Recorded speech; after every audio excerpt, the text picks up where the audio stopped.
Hello everybody, and welcome back to Echo. Hello Michael, hello Ian. Thanks for the sleeping ASMR last night. No problem. No problem. That's what I'm here for, right? I don't think I make for very good ASMR, but that's just me. That's just me, you know, I'm no fauna.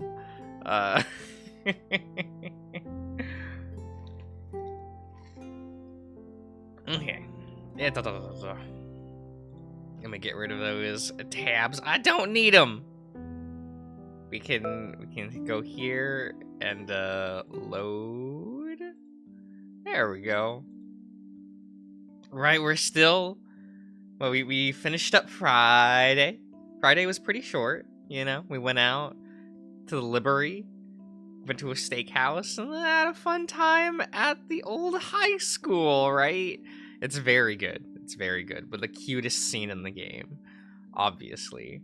We're at Brian's now. He kidnapped us, strapped us to a fun table. We're gonna have a fun time. We're gonna have a fun time, right? Duke left to go do something, so we're just with Brian. Let me put away my drink real quick. Okay. Don't want that banging around on my desk. Brian calms down pretty quick after his tantrum. Once he cleans up the mess, he splays out on the couch and starts watching TV. It's some kind of cartoon about a pink cat, and he actually laughs along with the juvenile jokes. Oh hey! Look, it's us! It's me, Fur. While he goes on, I lay quietly against my platform, trying not to start crying again. My mind keeps wandering back to just hours ago, how everything seemed fine, just for the most part. I keep wishing I could go back to the beginning of the week. Thinking about that makes me sentimental. And I'm longing to see Leo, TJ, Carl, Jenna, and even Flynn again. Why even Flynn? It should just be Ann Flynn, because he's a cool guy. Where are they all right now? Duke said things were bad out there. Are they all in some sort of trouble? If that's the case, the cops should be here by now. Someone would have gotten the word out, wouldn't they? If people were murdering each other, like what happened to Janice, there's no way that wouldn't be the case. Brian lets out another explosive laugh, wiggling his feet on the armrest on the couch. He's laying down like that. Okay. Earlier, he tries to feed me some dry cereal, but it was like cardboard in my mouth, and after only a handful, I couldn't eat anymore. I'm just thankful that he's preoccupied with something else right now. He wants to get fed by Brian. There's a soft knock on the door, and Brian jumps, quickly changing the channel to golf before he gets up and lumbers over to the door. Oh, is he embarrassed that he likes the pink cat cartoon? Brian's kind of cute. He pauses, and then rifles through some magazines on a small table next to the couch. He pulls out a handgun that looks cartoonishly small in his hand, before making his way to the door. I weakly turn my head in his direction and watch Brian open the door crack. He chuckles. World's gone to shit, and you're still coming here for more. Brian pushes the door open a bit more, and I catch a sight of a skinny, malnourished polecat. Clint is looking up at Brian, appearing even more disheveled than usual. So, are we doing? Clint had stepped up onto the first step and looked into the trailer, immediately spotting me. He stares, the shock on his face, almost comical. Brian turned to see what he's looking at, as if he'd forgotten that I was even there. He gives a start before shoving Clint back out the door. Oh, I'm full today. Already got someone taking your spot. Clint's now out of my line of sight, but I can hear him shuffling around in the dead vegetation. Please! I really need something right now. We can do it outside. There's a moment of silence as Brian seems to contemplate that. No. I got business to take care of. Tomorrow. Maybe. Clint starts to whine again, but Brian swings the door shut with a bang. Fucking dopehead. Brian walks back into the room, looking down at me, then back to the TV. Probably shouldn't have let him see you, though. He mumbles before sitting back down and switching the channel back to the cartoon. I stare up at my reflection. Even from here, I can see that my eyes are bloodshot, the fur on my face matted. There are dark spots on my shirt, too, and distantly, I wonder if Brian had broken ribs when he punched me. Then I remember that his hand had been bleeding when he did that. I feel strange right now, numb. It kind of feels good after the whirlwind of emotions I've had earlier.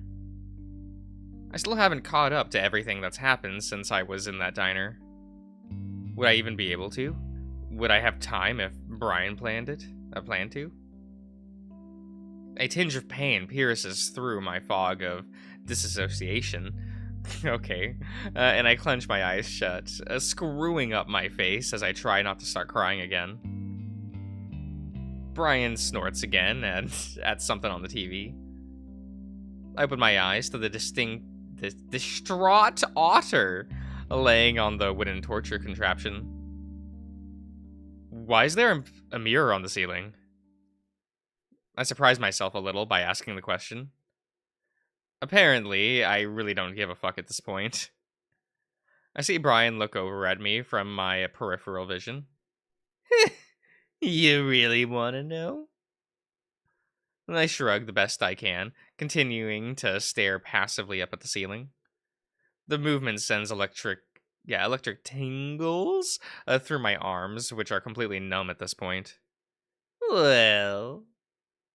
Brian shifts around the couch and tries to get a better look at me.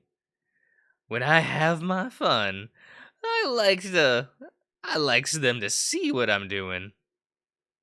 I stare up at the mirror, my expression still blank. I mean, it's not just about what I'm feeling. What they're feeling's important too. Fear. That's what Brian likes. Sure, I can choke you all I wants, and cut you all I wants, but when I do that, you're not thinking about what's actually happening. Brian shifts into a sitting position, and now more interested in our conversation than his cartoons. I realize now I've probably made a mistake. Wanna see? I keep my face blank, staring up at myself. I don't say anything. Brian gets up anyway and comes around to stand over me, above my head, blocking my view of the mirror.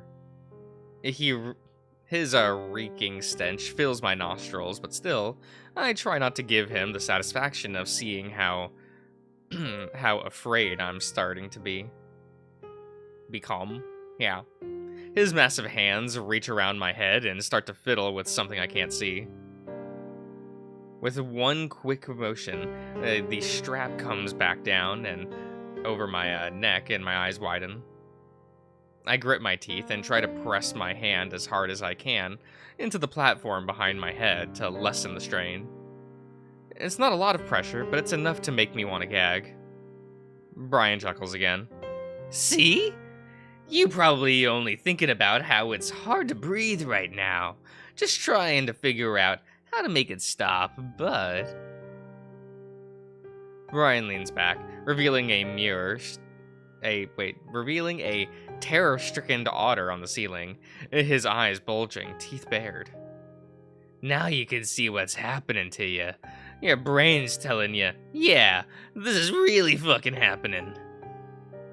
The leather squeaks a little as he pulls it down tighter.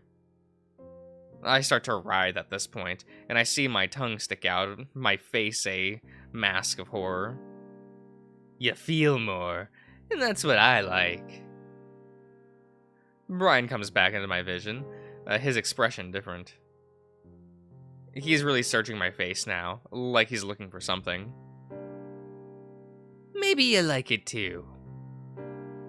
Finally, with a final squeak of leather, Brian lets go and I gasp hungrily for air. Brian pets my head while I cough, inhaling shakily. Don't exaggerate. That was nothing. He moves away again and slumps back into his couch, pulling on his, pulling at his crotch. That's what that says. Hello, Sailkey. Where Chase asks the stupidest question. Is it stupid?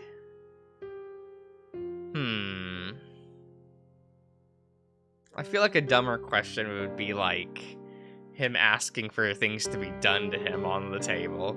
He's just asking some questions about the decor, you know. That's reasonable. I think that's reasonable anyway. Would you not ask that of a serial killer when you're trapped with them? Just like, hey, tell me about your decorations. Like, come on. Your buddy Clinton gets it way worse. I choose not to stare at the choking otter at the ceiling and instead look out the window, feeling fresh tears roll down my face. I'm not sure if it's from the choking or the black hole in my chest. I watch the leaves rustle around in the wind and think about, where the others are. Why no one's come to help me. Finally, I turn my head back to the ceiling. Hello, Otter. The blank expression has returned. Brian continues to chuckle at his cartoon, and despite myself, I ask another question. Have you ever killed someone? Chase, you're supposed to ask yourself that. For the first time, Brian ignores me. I don't say anything for the rest of the day. Rest of the day? Okay. I stare into the darkness, the only faint source of light coming from the moonlight leaves through the window. Oh, excuse me. It's been less than 24 hours since I've been kidnapped. Still, it makes no sense that someone hasn't found me.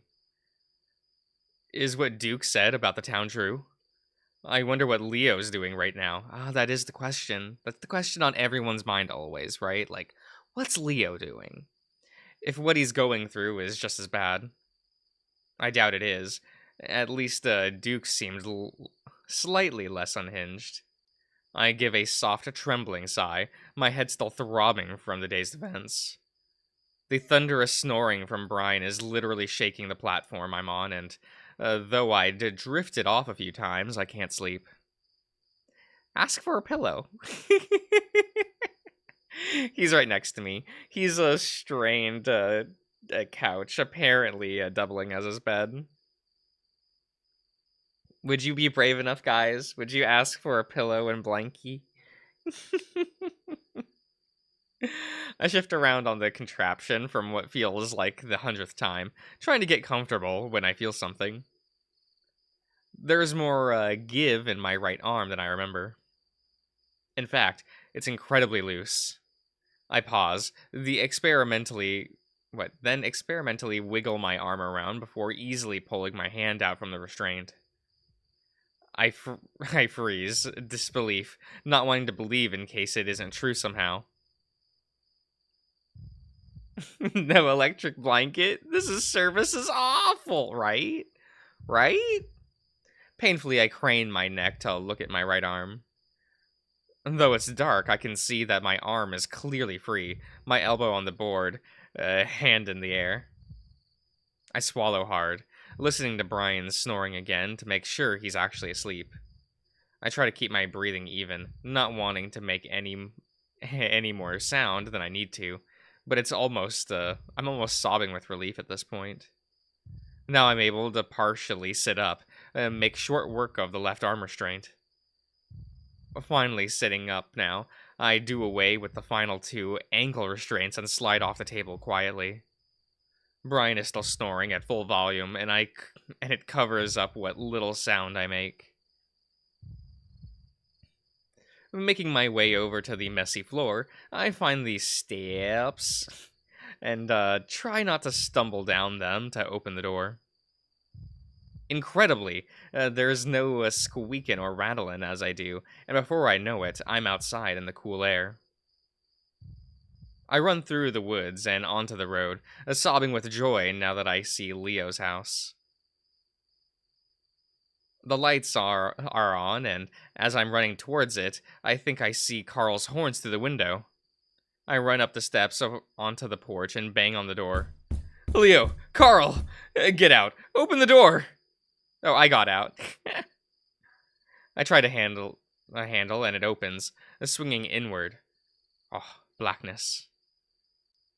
I stare, trying to comprehend. You really fell for that. I hear my own voice, but it isn't me that said that. Instead, it's higher pitched, like I'm hearing it from a video recording rather than my own throat. Then I'm I'm sucked into the blackness and slammed hard back down onto the wooden platform. Oh.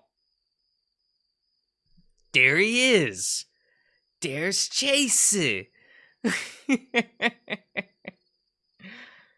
All at once, I realize what happened and my heart feels like it dropped through my chest.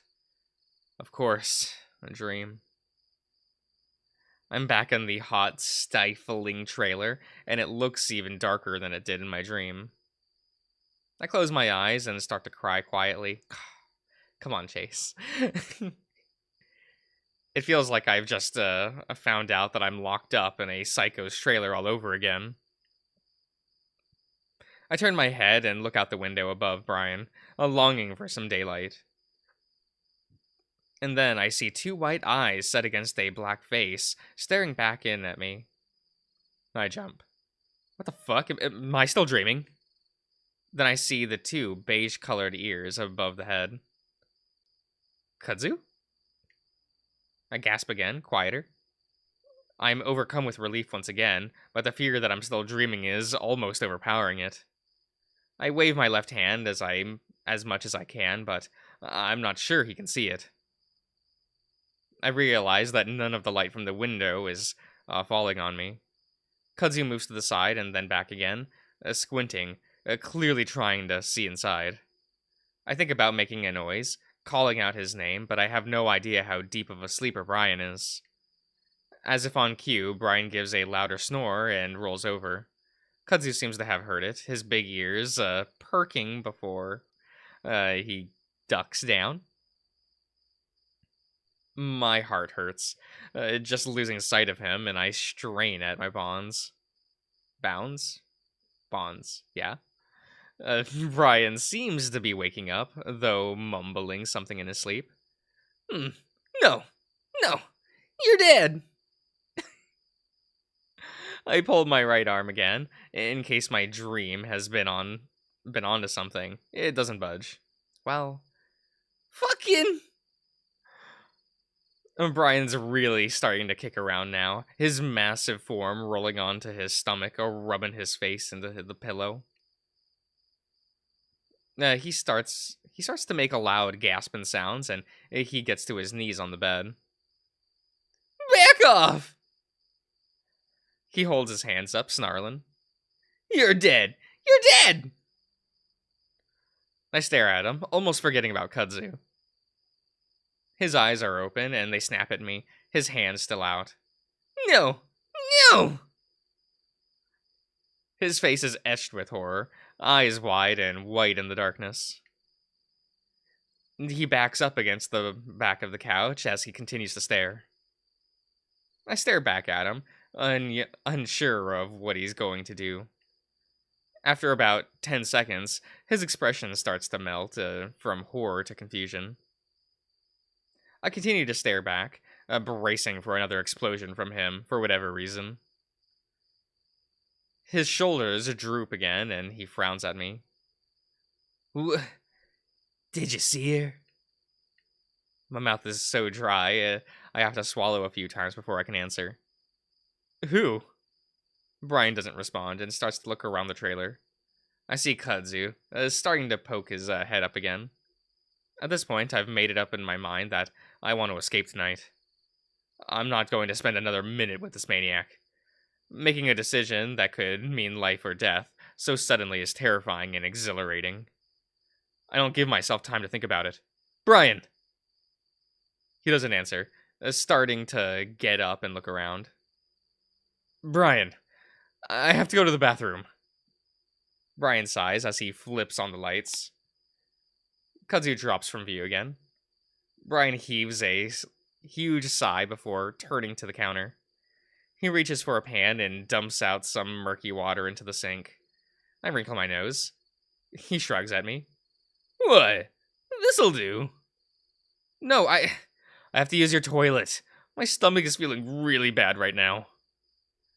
And Brian turns and really looks at me. Like what? You gonna puke? I shift onto the platform. No, I think I have diarrhea. Brian pulls a look of extreme disgust, which is kind of funny from someone who apparently never showers. Oh, hello, Dragon. No, come on! He glares at me like it's my fault that I might be sick. He looks around a while, then back down at the pan. The bear seems to quickly disregard that idea and sets it back down on the counter. He comes over next to me and starts to undo the restraints. If you try anything. No, I promise, I just really need to go. Oh, Kopika, hello! Brian grumbles as he starts to roughly undo my restraints. I take care not to look at his crotch as it presses uncomfortably close to my face. As he pulls my right arm out, I gasp in shock and pain. It feels like a million needles are poking through it as he pulls my arm down next to my body. Wait, fuck! Brian pulls as he watches me grimace in pain, and I worry he's getting off on it. At that moment, though, there's some rustling next to the window, and I try to groan over it. Oh, fuck!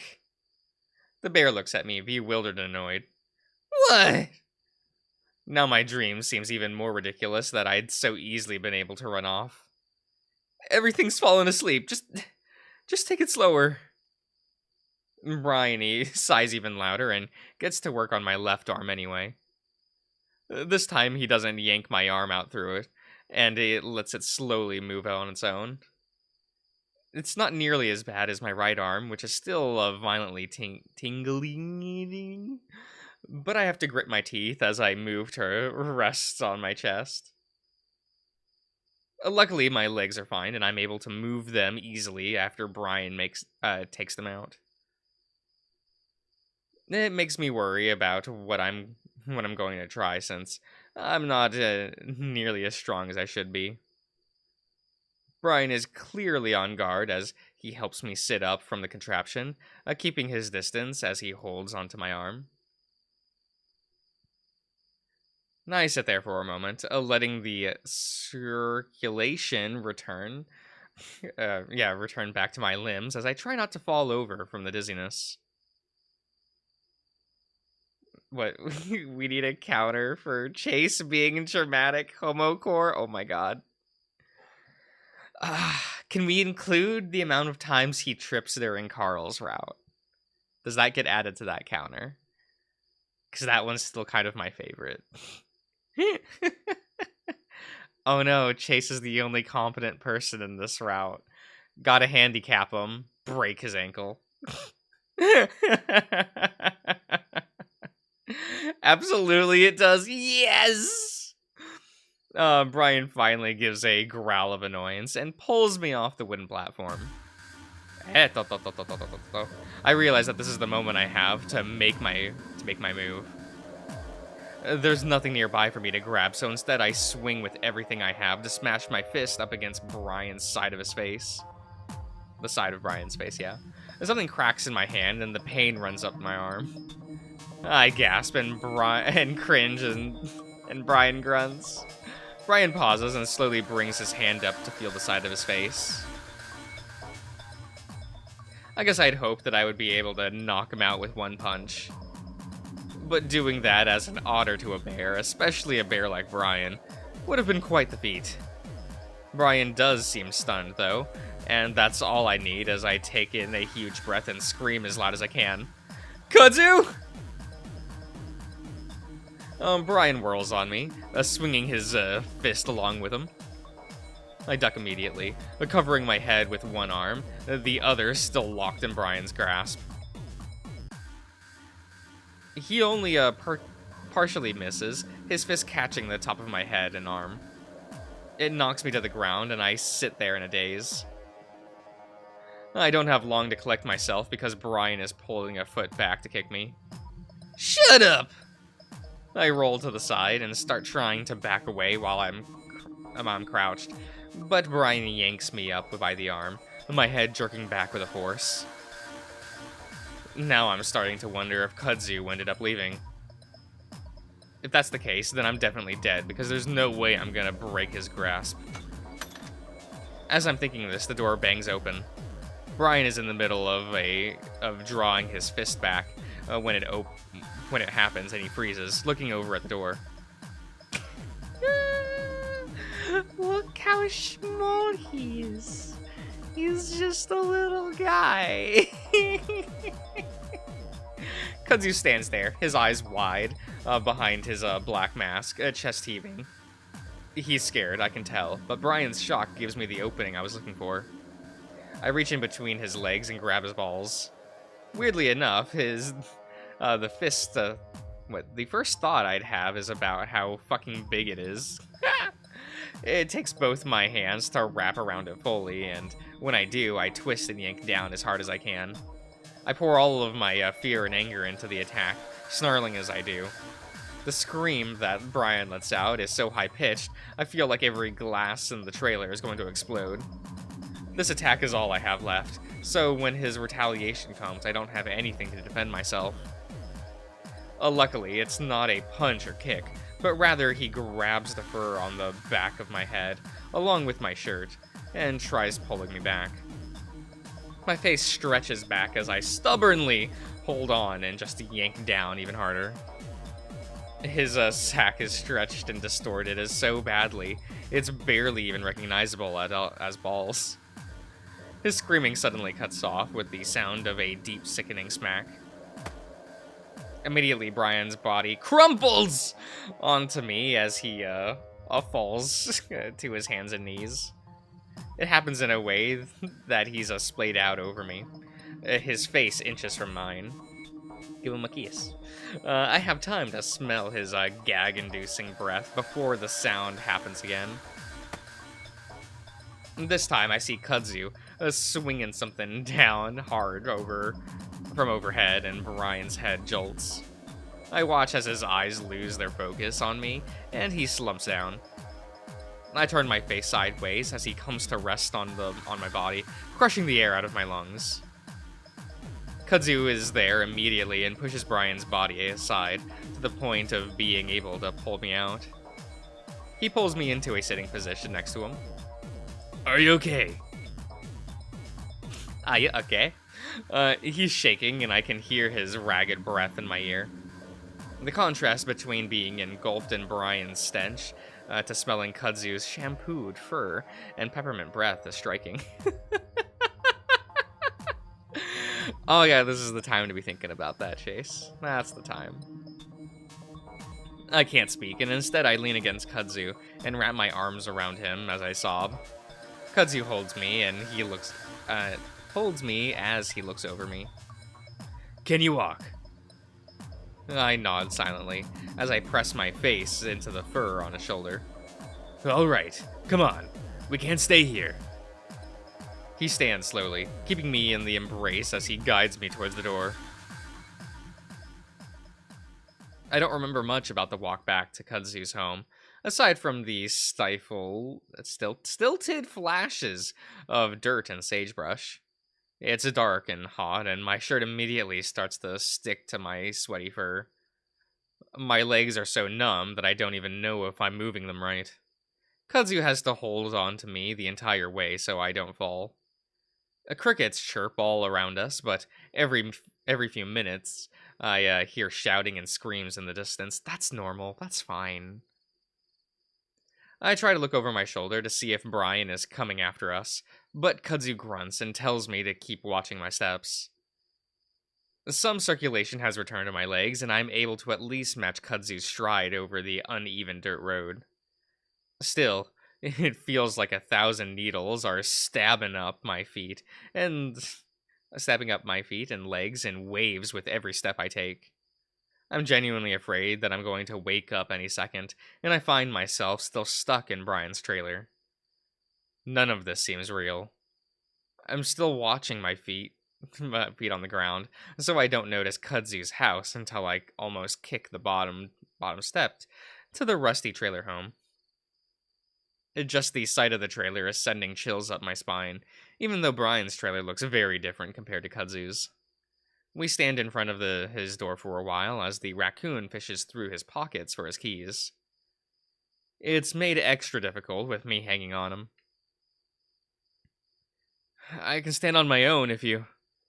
Got it. Kudzu whips out a small golden-colored key before sliding it into the lock. Once we're inside, Kudzu immediately kicks the door closed behind us before reaching back to turn the deadlock. Oh, look at it.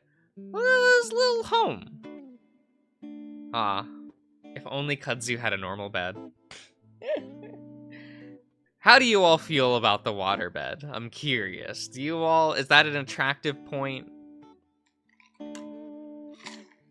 I feel like I can't fully trust someone that owns a waterbed. Maybe that's just me. The inside of Kudzu's trailer is the opposite of its exterior. It's brightly lit and tidy, nothing like Brian's place. It's a little cramped, as any trailer would be, but the furniture is arranged neatly and the kitchen is spotless. No traction in a waterbed, it's trash, a little bit, right?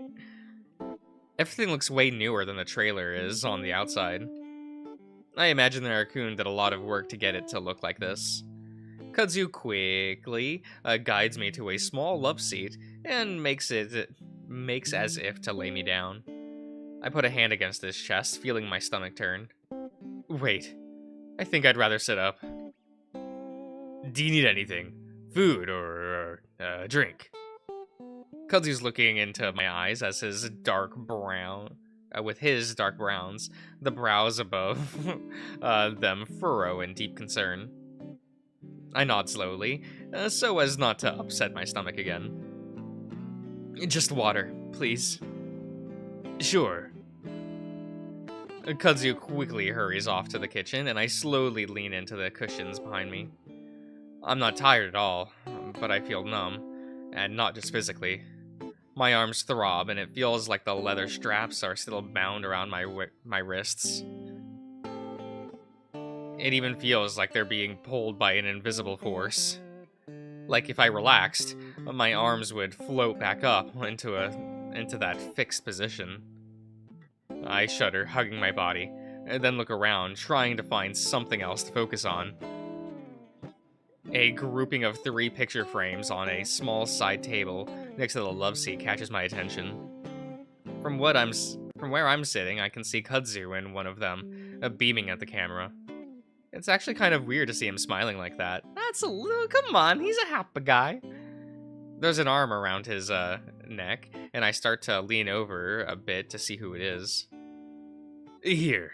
Kudzu appears in front of me again, holding out a glass of water. I straighten back up against the cushions. Once I take the glass, he holds out his other hand with 2 white pills resting in the black pad of his palm. Acetaminophen, if you're in pain. I definitely am, so I take it and the glass without a word and swallow it down. For a second, my stomach sours, and I feel like it's gonna come back up, but only for a second. Kudzu steps back and watches me. Even though his face maintains its stoic almost glare, I see his hands fidgeting together in front of his stomach. I nod weakly at a recliner across from me. You want to sit or something? Kudzu seems to consider, then walks over to the recliner. He sits on the very edge of the cushion, back rigid, continuing to stare at me. I take another sip of water, less this time, so as not to upset my stomach.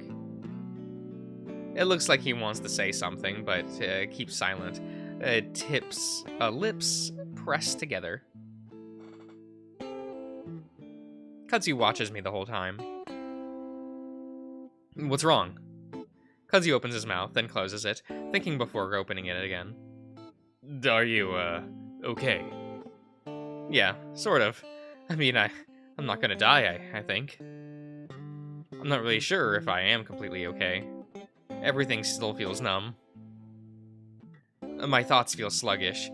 And, something that's been nagging at the back of my mind since I got here suddenly bubbles up to the surface. Did you call the police? I absentmindedly reach for my phone in my pocket, but it's not there. Where'd his phone go? But Brian didn't let him keep his phone? Does Dooku have it? I have no idea where it is at this point.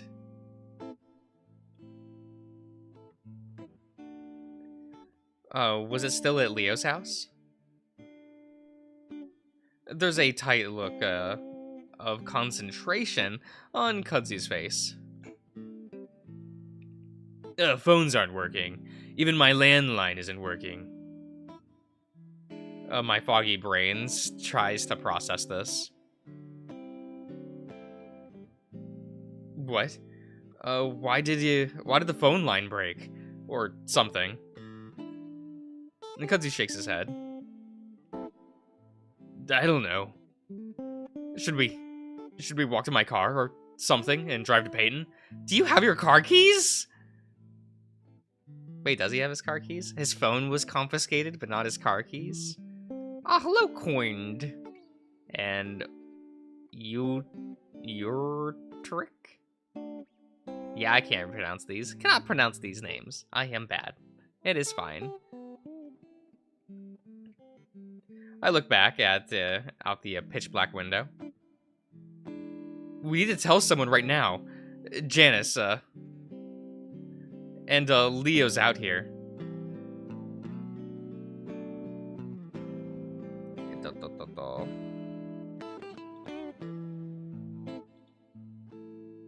There we go. Here we go. There's no way Janice hasn't been found by now. There should be police everywhere. Where are the cops? I turn back to Kudzu, feeling sick again. Kudzu doesn't say anything, and he's got a strange look on his face, like he's trying to figure out how to tell me something. Finally, he stands up. I'll figure something out. Listen, I think you need to get some rest. I frown.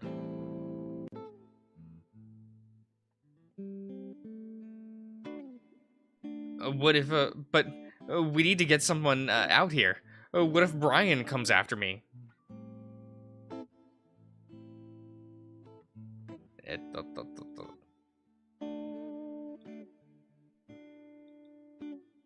There we go.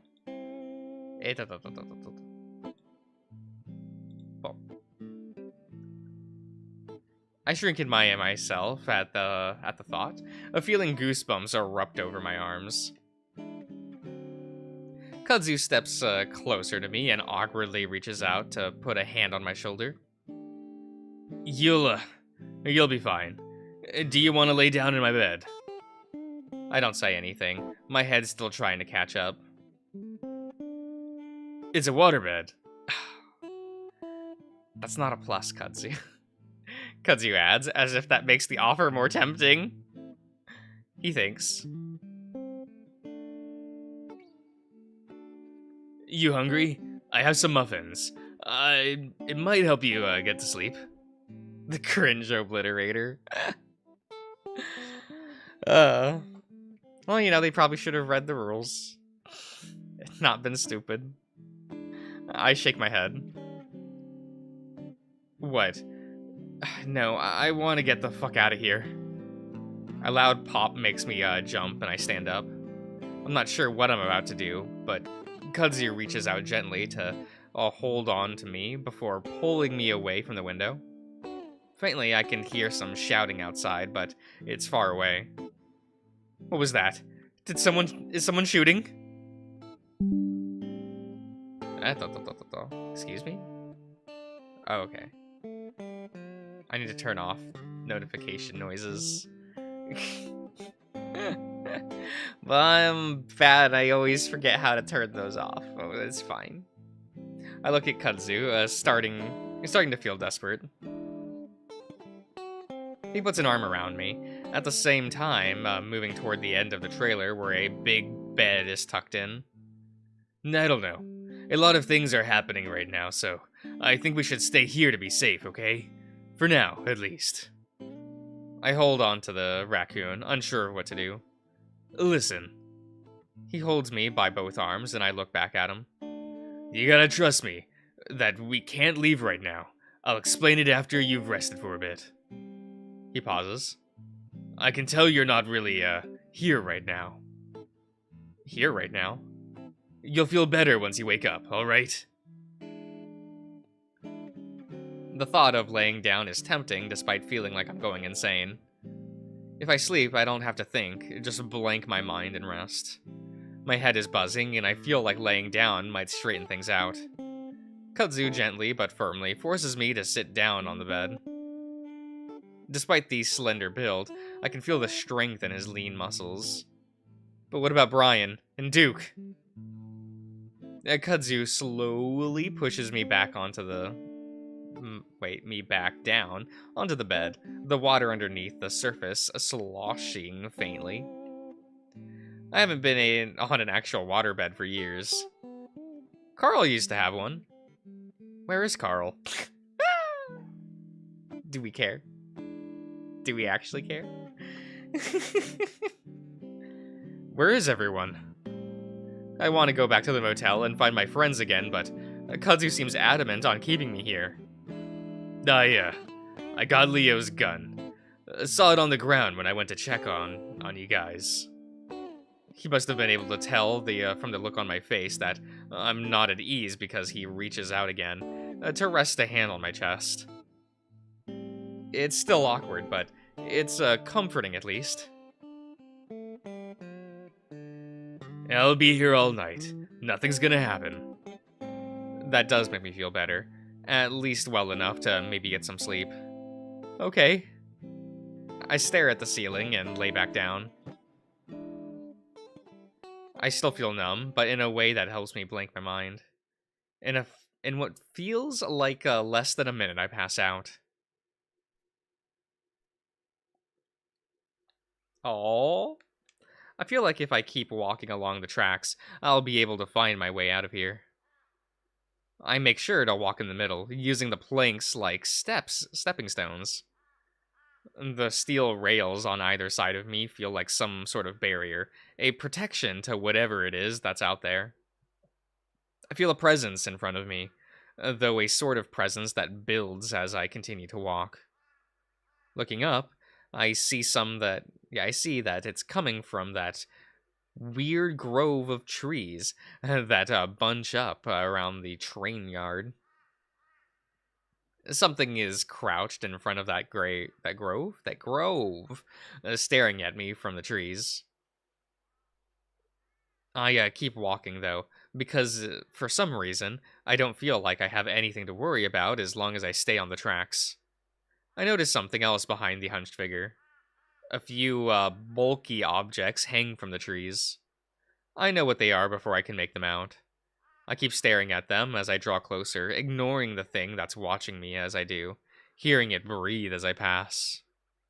Now I can see there are several bodies hanging from the trees.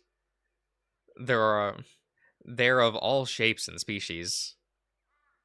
Some hang by their necks, others by a wrist or ankle. One of them passes me within a few feet, and I notice that it doesn't have legs, both of them cut off at the thigh. It's a wolf, and he dangles by one of the stumps. Blood stains its dusty cream-colored pants and shirt all the way up to his face. As I pass him, he slowly turns on the rope as if he's following my progress. Sorry. I look down at the corpse's face, the mouth hanging open, wide-eyed. It's like he wants to tell me something important. I can feel my body again, but it's numb and heavy. Slowly, I open my eyes and see the beige ceiling of Kudzu's trailer. I flick my eyes to the right and I can see Kudzu there, but only his back. He seems frozen, like he's in a photo. He's not even breathing. I can see the window very well from here, but from the small corner, I see eyes. What do you see? What is it? That's fine. When I wake up, Kudzu is next to me in the bed, his back to me, one of his ears folded under his head. Having been with Leo for a few years, I know that that can be pretty painful when you wake up. So I reach over and try to slowly adjust Kudzu's ears from under his head, and he immediately wakes up. He makes a funny snorting sound before suddenly jerking up halfway off the bed, looking at me. I smile, sheepishly. Sorry, I was trying to fix your ear. Kudzu reaches up, poking at the ear. Oh, thanks. I notice at the bedside table that there's a small plate with what looks like a blueberry muffin. Do we have any muffin enjoyers in chat? Personally, I don't like muffins. They're dry and not very fun. Kudzu notices and reaches out for it. You want to eat? I ate a couple earlier myself. I didn't realize how hungry I was. I lower his ears. Oh, he lowers his ears. Still one left, though. My stomach has settled for the most part, so I take the plate from him. I mean, I would still eat the muffin in this scenario. Like, I may not be, like, the biggest muffin enjoyer, but I'd still eat a muffin, right? I mean, that's my relationship with them. Hello, Ivan. He's so handsome. Oh, thanks. It's still dark outside from what I see. Did we sleep through the whole day? I realize that I've completely lost track of time. Wait, you would just... Oh, hello, Alex. You'd eat the muffin and then start rating his... I'd be curious what food he has. I'd be curious. I'd just be this way. All right, see ya, Alex. It's just, yeah, that's how I would be. Come on. No, what time is it? Kudzu reaches over to the bedside table, grabbing his phone. 2:30 in the morning. I rub my face.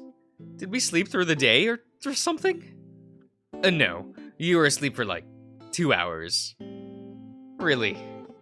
I felt like it had been days since what happened at Brian's trailer. Yeah, I found you around midnight. Kudzu turns nimbly on his rear on the bed, facing me with his legs crossed. How are you feeling? I'm okay. Kudzu gives me a long, hard look. Again, he has the expression of wanting to say something, but he's holding back. What is it? Kudzu lets out a breath. Listen, I'm not gonna ask what happened with Brian, but if you ever want to talk about it... Talking about Brian is the last thing I want to do, and I can feel the thread of violent shivers coming up from my spine, just thinking about him. Kudzu reaches out, one of his black hands, to rub my shoulder. Awkward and comforting, as always. I've been through some stuff myself. Kudzu catches himself. Not saying I know what you went through, but I know how it feels having something really fucked up happen to you. I don't think I've ever seen Kudzu stumble over his words like this. You've only known him for a few days. I mean, I'm not trying to say that it's comparable if he Kudzu trails off, is seemingly stunned by his own lack of Wait. What is this word? Delicus? Delicus? My brain. It's gone. We're out. Oh no. It's fine. It's fine. For the first time since I left that trailer, what is this? Delicacy? Okay. Okay. For the first time since I left that trailer, I feel a little, bit like laughing. I reach up to rub Kudzu's arm, feeling like I need to comfort him. No, it's fine, man. He didn't do anything like that, at least not how you think he would. Kudzu watches me. I know he's not gonna ask, so I go on. He, has a thing for asphyxiation. I think that's how that's pronounced, I guess. Oh, jeez. Kudzu's eyes immediately go to my neck. I'm fine. It was just creepy. Creepy definitely doesn't begin to describe it, but I don't think now's the time to go into details. I look out the window again, and aside from a few orange dots of light from a far away lamppost, it's black. So, can you tell me what's going on? Kudzu runs a hand through his head fur, sighing heavily and looking out the window at me. Sure. You don't want to wait until morning. I really don't think I'm gonna be able to fall asleep again, honestly. Kudzu continues to stare out the window, and that's when I really start to wonder what it was that I missed. So, yesterday, about noon is when I saw some weird stuff going on. Kudzu looks at me. Your friend, TJ, he kinda came jogging up the road. My mind flashes back to when I saw TJ running past the diner. Ah, welcome back, Selkie. How was the nap? I hadn't had time to really figure out what he was doing before Duke barged in. He said something was after him, and that he needed to leave. He talked to you? Where is he? I feel the fur prickling up all over my body. I got some toasty toast. I see. Toast is always nice. Toast is always good. I thought that TJ might be out there, somewhere in the chaos is terrifying. How could someone like him survive that? I'm certainly doing a terrible job. Like, Chase, you're doing fine, because you really haven't been out there, right? You were safely in Brian's trailer. We say safely, questioningly. And then now you're safe in this trailer. You haven't had to deal with the thingies out there. I don't know. He asked me if I had a car, but I don't. So he kept on up the road. Up the road? There's nothing past Kudzu's trailer aside from Carl's house, and that's over a mile away. But Carl doesn't have a car anymore. Maybe he's just staying with the Ram. I hope that's the case. After he left, though, is when things really started going crazy. Kudzu shakes his head. You know Dale? The other otter? Yeah. Dale is the only otter in town, now that my family has left. He was walking up the road with a fucking shotgun, pointing it around and stuff. Is that out of the ordinary for Dale? I want to get back on the topic of TJ. If he went up the road away from the town, we could still find him. But he was bleeding, had cuts on his leg, and his jeans were all ripped up. Oh. But he knocked on my door, I didn't open it. But he yelled through it, saying there was a meeting in town, in the center of town. What kind of meeting? A fucked up one, apparently. Anyway, I went over to Leo's house to see if he was home, and then I saw the window. Kudzu rubs the back of his neck, his ears lowering. Obviously, I knew some bad shit had happened, and I had no way of knowing what. Anyway, I went to the town center hoping I'd see you two there, but just getting there was crazy. Kudzu looks back at me. Jeremy's house was burning, and Janice's house looked like it had been broken into. Oh, so Jeremy died from being burned to death in this route. That's my takeaway from that statement. Jeremy's house? That was Jenna's house. Didn't run into anyone until I got to the townhouse. The whole thing is just getting bigger and bigger. While I'd been in Brian's trailer, everything had been falling apart outside. Jeremy's all toasty now? Yeah! But why? What's going on? Kudzu shakes his head. I still don't know that, even after they told me. Who? The old guys, Mark and the mayor, said something about this having happened before, that it was our turn or something. Our turn? What does that mean? Kudzu shakes his head again. I don't know.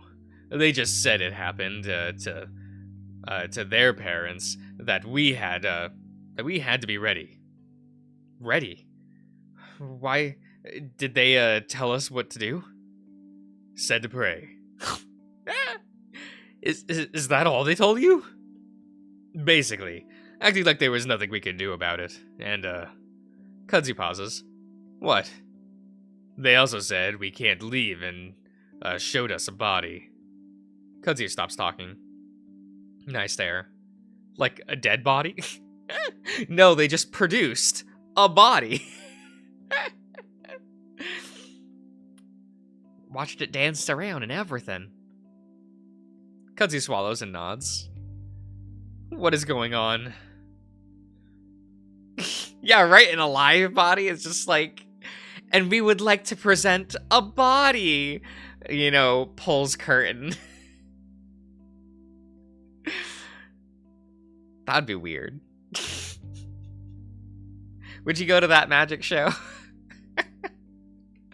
I feel my voice raise in pitch as Kudzu puts up his hands as if trying to quiet me down.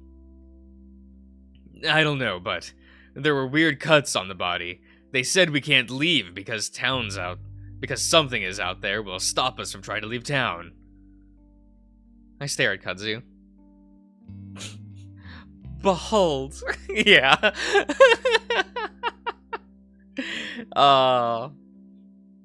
Like a serial killer or something?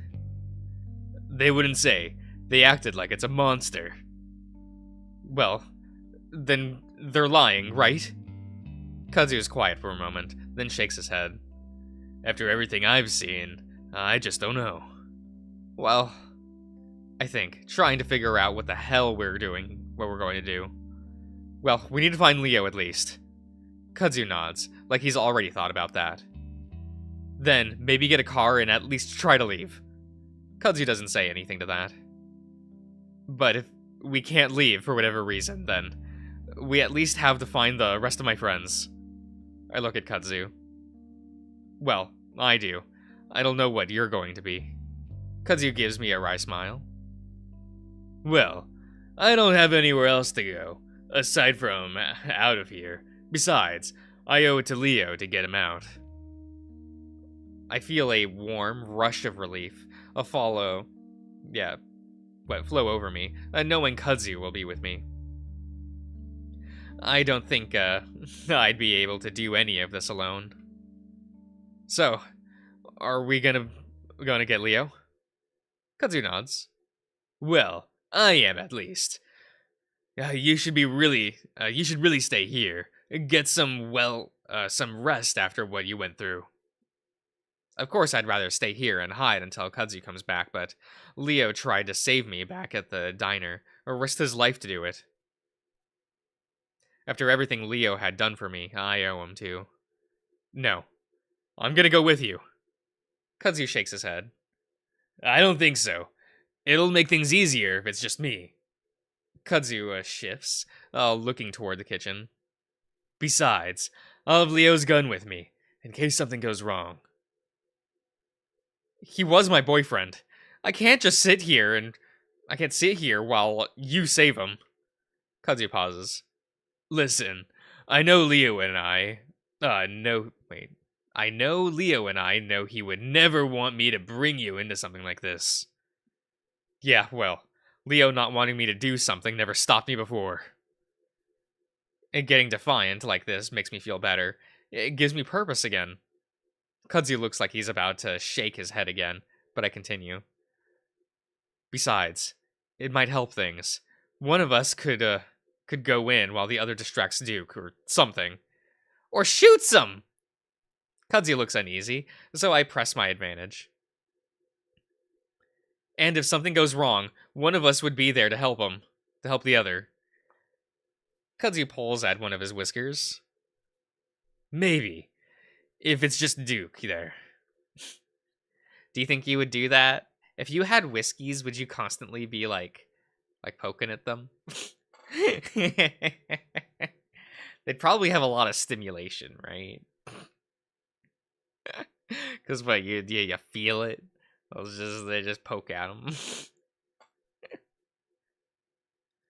You chew on them? You're not supposed to do that. He might not even be there. He might be at Brian's trailer or somewhere else around town. Kazuya sighs, then looks me right in the eyes. Are you sure you want to do this? I'm not, but I nod anyway. Let's go! Sunday. Yeah! We try to keep off the road and the brush on our way to Duke's house. Despite our situation, the biggest thing on my mind right now is ticks. Okay. Okay, Chase. Funny how the mind works. The faint shouts and yells come from town are more frequent now. Another pop comes from that direction. It reminds me of the gun Kazuya has tucked into his waistband.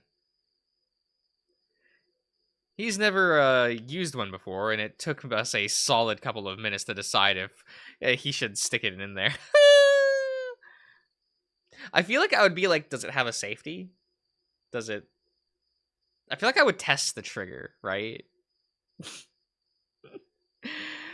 Just to know, right? Another pop. I can't help but think that there's...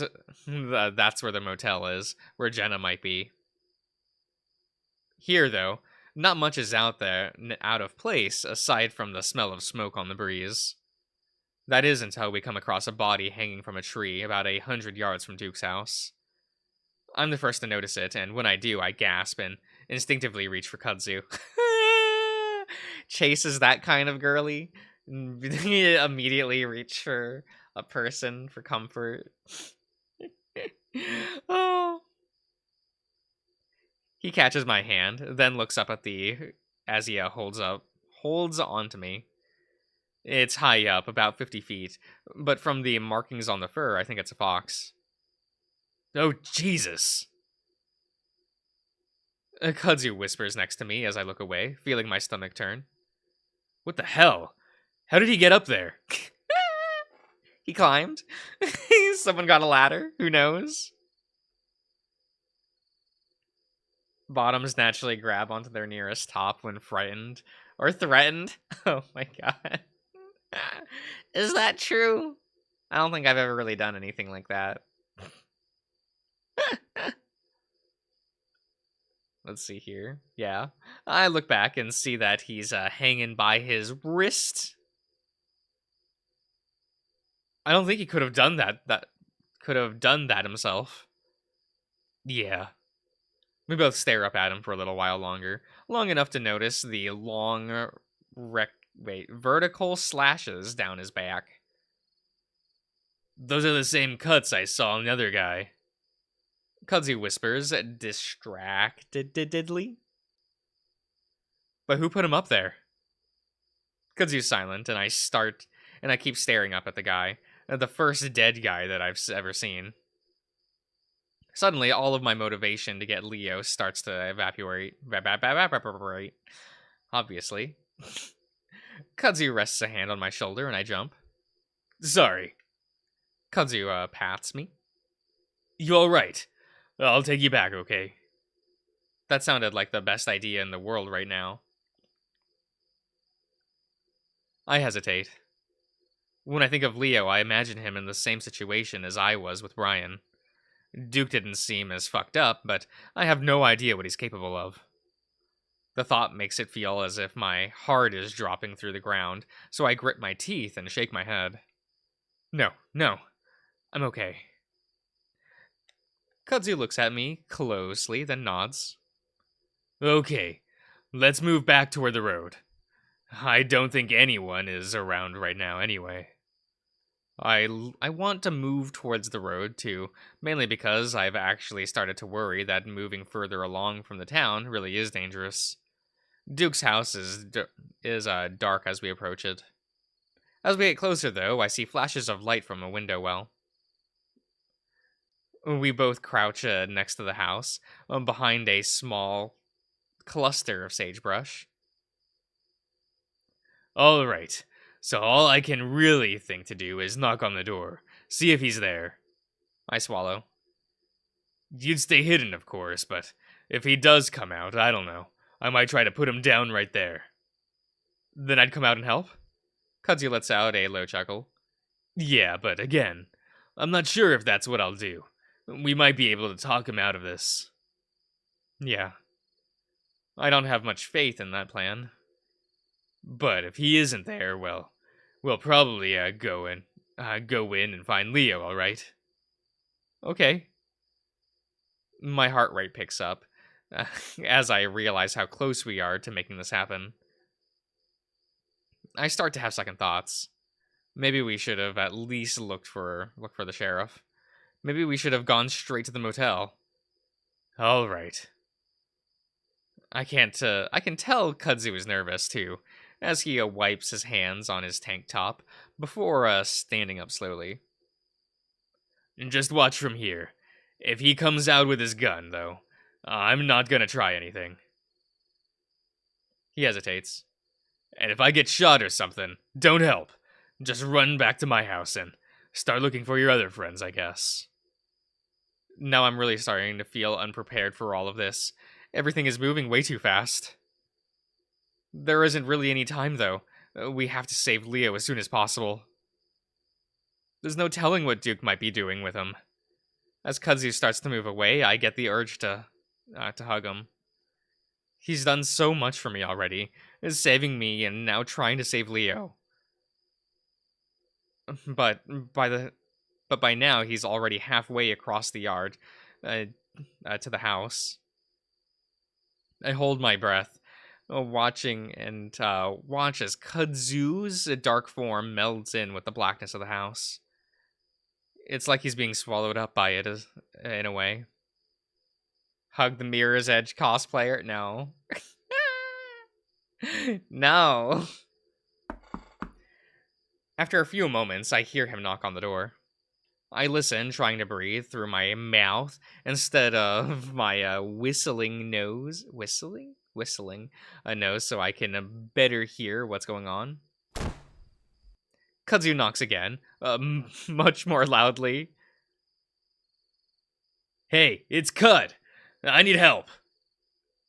I look up and down the road, worried someone's going to hear him shout. There's a slight rustling behind me, and I look back, eyes wide. I don't see anything at first, but then I feel like there's a shape behind another grove of sagebrush, about 20 feet back. Something crouched, the moonlight defining its shape through the brush. I squint, completely stopping my breath. It looks like it has a tail, a really thick one, like an otter. Was it Dale? I can't even tell if it's really a person, though. Chase! Kudzu whisper shouts, and I jump before stumbling to my feet. The shape behind me doesn't move at all, and I try to reassure myself that it's probably a rock. I jog over to Kudzu as he tries the door, trying not to think too much about what I just saw. Locked. He looks around for a while, then starts moving down the side of the house. Look for the window. Are we gonna break in? Maybe. Should only take us a few minutes to sweep the house, and then get the hell out. We quickly spot a window on the back of the house. Kazuo looks in and bites his lip. I'm just worried that Dale might still be in there. With a gun or something. Not Dale. Dooku! He bends over, picking up a sizable rock. Welp, not much of a choice. If I say run, run. Got it. I nod, and Kazuo lifts the rock above his head before smashing it through the window. The sound is probably the loudest fucking thing I've ever heard in my life. I cover my own ears, like that's gonna lessen the sound. Kazuo jumps to the side, away from the window, reaching back to hold on to me. The fur on Kazuo's back frizzes up, and I see his ears perk up as far as they can go. Once the final tinkling? That's that word, right? Of glass subsides, we both listen. My ears are ringing, and the only other sound I can hear are the chirping of crickets. Finally, Kazuo lets out a soft breath. All right, let's go. I help him push out a few more shards of glass. Once that's done, the raccoon hoists himself inside, very carefully maneuvering around the sharp, broken edges. He turns and reaches out to me. Helping me through these in the same fashion. Even though I'm trying to be careful, when I bring my arm in, it drags along a jagged edge of glass, sticking out from the side. I grimace, and the fierce pain takes a moment to really settle in. Shit, you okay? I grab my wrist, so he can pull my arm up to examine it by moonlight, and sucks in a breath. Oh fuck, you might need stitches for that. That's when I see the blood start oozing from the fur. It's only about an inch long, but the amount of blood coming out is surprising. Damn it. I'll take care of it after we find Leo. Go to the bathroom, wrap some toilet paper around it. I pull my arm away, despite Kazuo still trying to take a look at it. Alright, I'll see if I can't find something to wrap it up in. Kazuo starts fumbling about along the wall and finds a light switch. Duke has a nice little fireplace and other things. Isn't that nice? That's probably nice, isn't it? I'm surprised to see a fairly quaint and tidy home. Hello, Wildfire. Unlike Kazu's trailer, though, there's barely anything in it. There's a single sofa and a very old-fashioned TV in what I presume is the living room. I'm fine, just bleeding. Okay. Smelly chemical, that's a dark. Okay, yeah, that's fine. Yeah. I feel like... I don't know, I've never, bled a lot from a wound. From my nose, yes. It's fine. Oh, your internet died for a bit? Sorry, Michael. Sorry. But hey, you're here. We're back. We're having a good time, right? Maybe doing backflips? There's a fireplace and a few dirty-looking chairs on the other end of the room. In front of us is a long hallway with a few dozen on both sides. You really out here be anime nose bleeding? Only a little bit. All right. Check every room and door. It's not a very big house. Kazuo sets off down the hall. Look for stairs. I feel like he'd be in the basement. As Kazuo goes into a room to the left, I peer into one on the right. It looks like a bedroom with a single twin in the middle of the room. I take a few steps in, looking about and not seeing anything else. When I turn back around, I do see some picture frames hanging up on the wall. Seems kind of odd for someone like Duke to have those up. What do you mean? He's allowed to have photos of, like, Femme-Marie? Or, like, other things? Yo, does anyone have framed pictures of, like, their favorite anime characters and things? I always, like, think about doing that because I just think it would be funny. Just have a framed picture of Leo, like, in my kitchen or something. That'd be kind of fun. In the picture, I see a much, much younger Duke, or at least a pre-meth Duke. Next to him is a female weasel, her smile small compared to Duke's tooth-barren grin. She's in the other 3 pictures next to that one, too. Weird. That'd be funny. A wall of waifus, but it's a bar of men. Right? Right? Man, I went to, I remember I stopped at a classmate's house once because they were like, help me with the, like, a group project thingy, right? For college. So I stopped by their place, like, to help them with a thing for it. And, you know, there were picture frames, right? Like, hanging up on the walls and stuff. Except they all had the sample photos in them.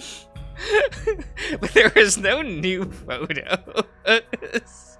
It's just like the sample pictures that they come with, like the frames. And I pointed that out, and the guy was like, oh yeah, that's just something that my parents do. They just like the look of photos up on the wall, like the frames up on the wall, but like they don't bother putting in new pictures.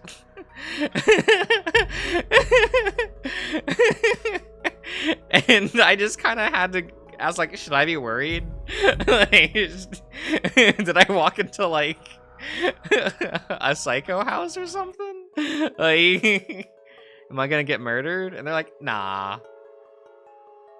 Instead, like, he was just like, no, but my parents will probably refer to you as maybe some not nice things. Culturally. And I was like, oh, okay, that's fine.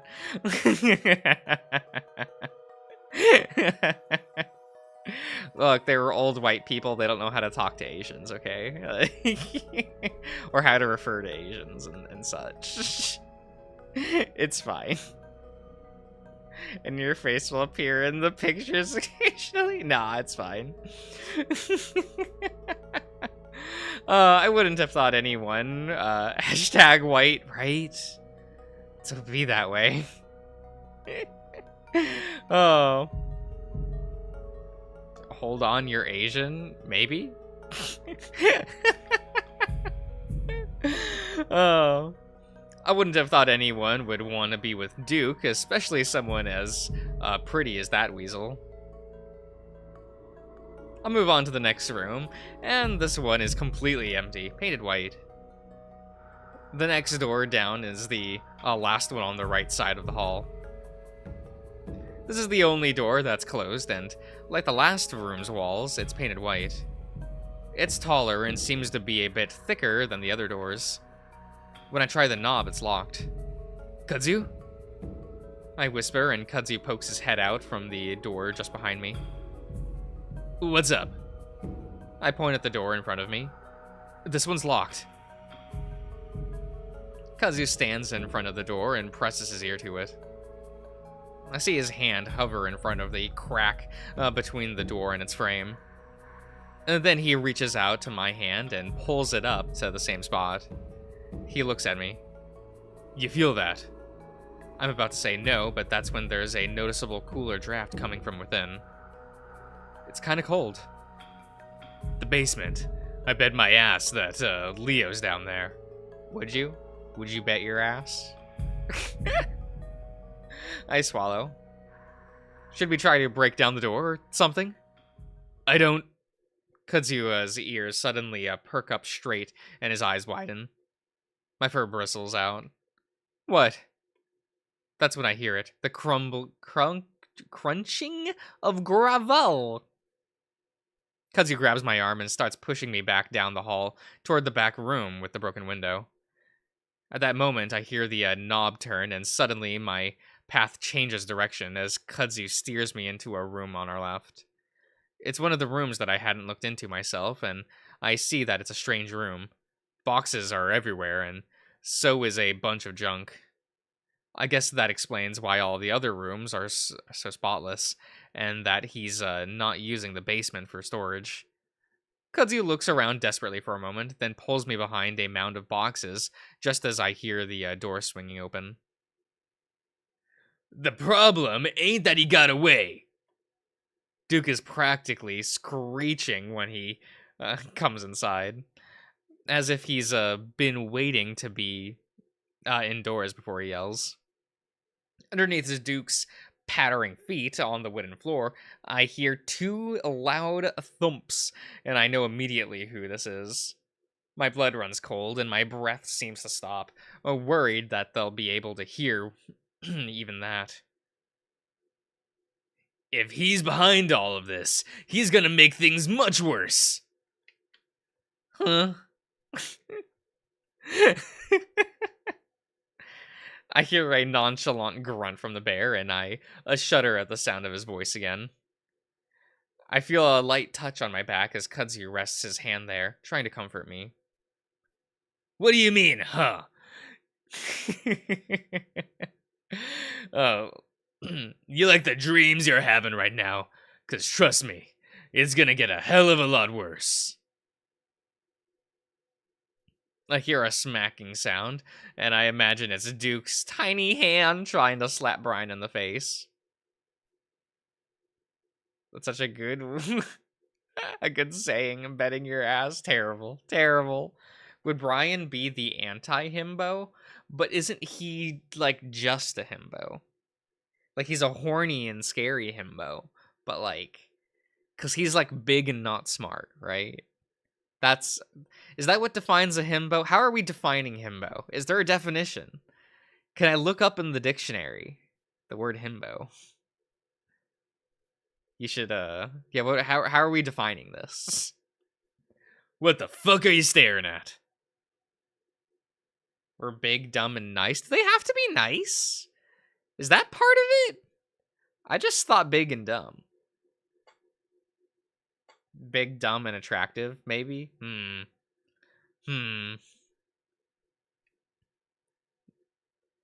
Like, is nice a requirement, or is it like they can be nice? That's more for gentle giant, right? That's what I was thinking. It's like, I feel like himbos can be gentle giants, but gentle giants don't have to be himbos, right? Let's see here. Yeah, we need to scientifically define these, right? Duke's grating, nasally voice echoes around the carpetless house. Your window. There's a moment of silence as I hear some shifting around. Then suddenly I hear Duke's footsteps bustle down the hall. I duck more deeply behind the boxes as he passes the doorway to our room. Fuck! Fuck! Is someone fucking here? Brian's lumbering down the hall, basically standing right in front of our room. I hear two more thumps and a bunch of rustling as Duke ineffectively beats the bear's bulk. Fucking idiot! They broke in! I hear a jingling of keys as Duke continues to shout. Check every fucking room. I'll bet they broke through the basement window, too. Fuck! Now that he said it, breaking through the basement window might have been a better idea. Looking between a crack in the boxes, I get a flash of the weasel walking past the door again. He's holding something long and shiny. I shrink back against the boxes, wondering how in the world I got here. As I stare at the ground, I also wonder if I'm about to have a heart attack. I focus on watching the blood seep from my arm, pulling on the wooden door next to me. I hear a key go into a lock and a doorknob turned. I swear to God, if that wolf ain't down there, I'll blow your goddamn face off. Duke's voice fades away, accompanied by receding footsteps down the stairs. The heavy footfall of Brian starts to move around, slowly toward the other end of the hall. Kudzu moves his hand up from my shoulders, to my shoulders. I look at him, and he holds a finger up to his lips, then points in the direction of the broken window. I don't want to move at all. In fact, I'd rather sit here and just disappear into the floor. Somehow, though, I'm able to force myself to my feet, and Kudzu tugs me up. We move very slowly to the door, and there Kudzu holds up a hand, making me pause. I watch his ear perk, flicking in the direction of Brian. My hearing probably isn't nearly as good as his, but I'm able to pick up on the bear's heavy, labored breathing. I hear some shuffling, then more heavy footsteps. Kudzu freezes as we both listen to the bear move back into the hallway. Then his footsteps fade away. I imagine he's moved into another room, and that's when Kudzu finally peers around the corner. I hold my breath, but Kudzu reaches back and grabs my wrist, pulling me out into the hallway. It's empty, and as quietly and as quickly as we can, we move to the end of the hall to stand next to the broken window. Kudzu sticks one leg out of the window before balancing his entire weight on both his hands that are resting on the bottom ledge. Like a gymnast, he moves the other leg out and quietly drops to the ground outside, his head narrowly missing the top ledge. I don't know if it's because he's a raccoon or an actual gymnast, but that's no way in hell that I'm gonna be able to do that. Yeah. Just do it. Do it, Chase. Just jump out the window. They dive. Kudzu's already reaching for me, though, his eyes wide with frantic worry. I can hear shuffling sounds behind me again, coming from one of the rooms. Kudzu reaches out towards me, then suddenly waves his hands wildly in the direction of the room right next to me. Heart pounding, I almost stumble through the doorway into the room. This one has a few chairs stacked up against the side of the wall, and what looks like a closet door. Brian's footsteps thump down the hall again, and I almost gasp as I get a glimpse of his massive shadow through the doorway. But then it disappears as I hear his footsteps move into the room right next to me. From just inside the room, I see Kudzu slowly pop back up in front of the window, then motions frantically towards himself. My legs are like jelly, though, when I hesitate. Then there's a raspy, dragging sound in the room next to me that almost makes me jump. It's the sound of a cardboard box being slid across the floor. I hear Brian mumbling, definitely not paint. I force my numb feet to stumble out into the hallway toward the window. Kudzu reaches for me, his eyes desperate, but then I hear the shuffling behind me again. Why is he moving so fast now? I would just go through the window anyway, right? Right? If you're there, you'd be outside of the house. Brian probably can't get out the window, probably. You have to go back out. You can just run, right? Yeah. Either that or steal the truck.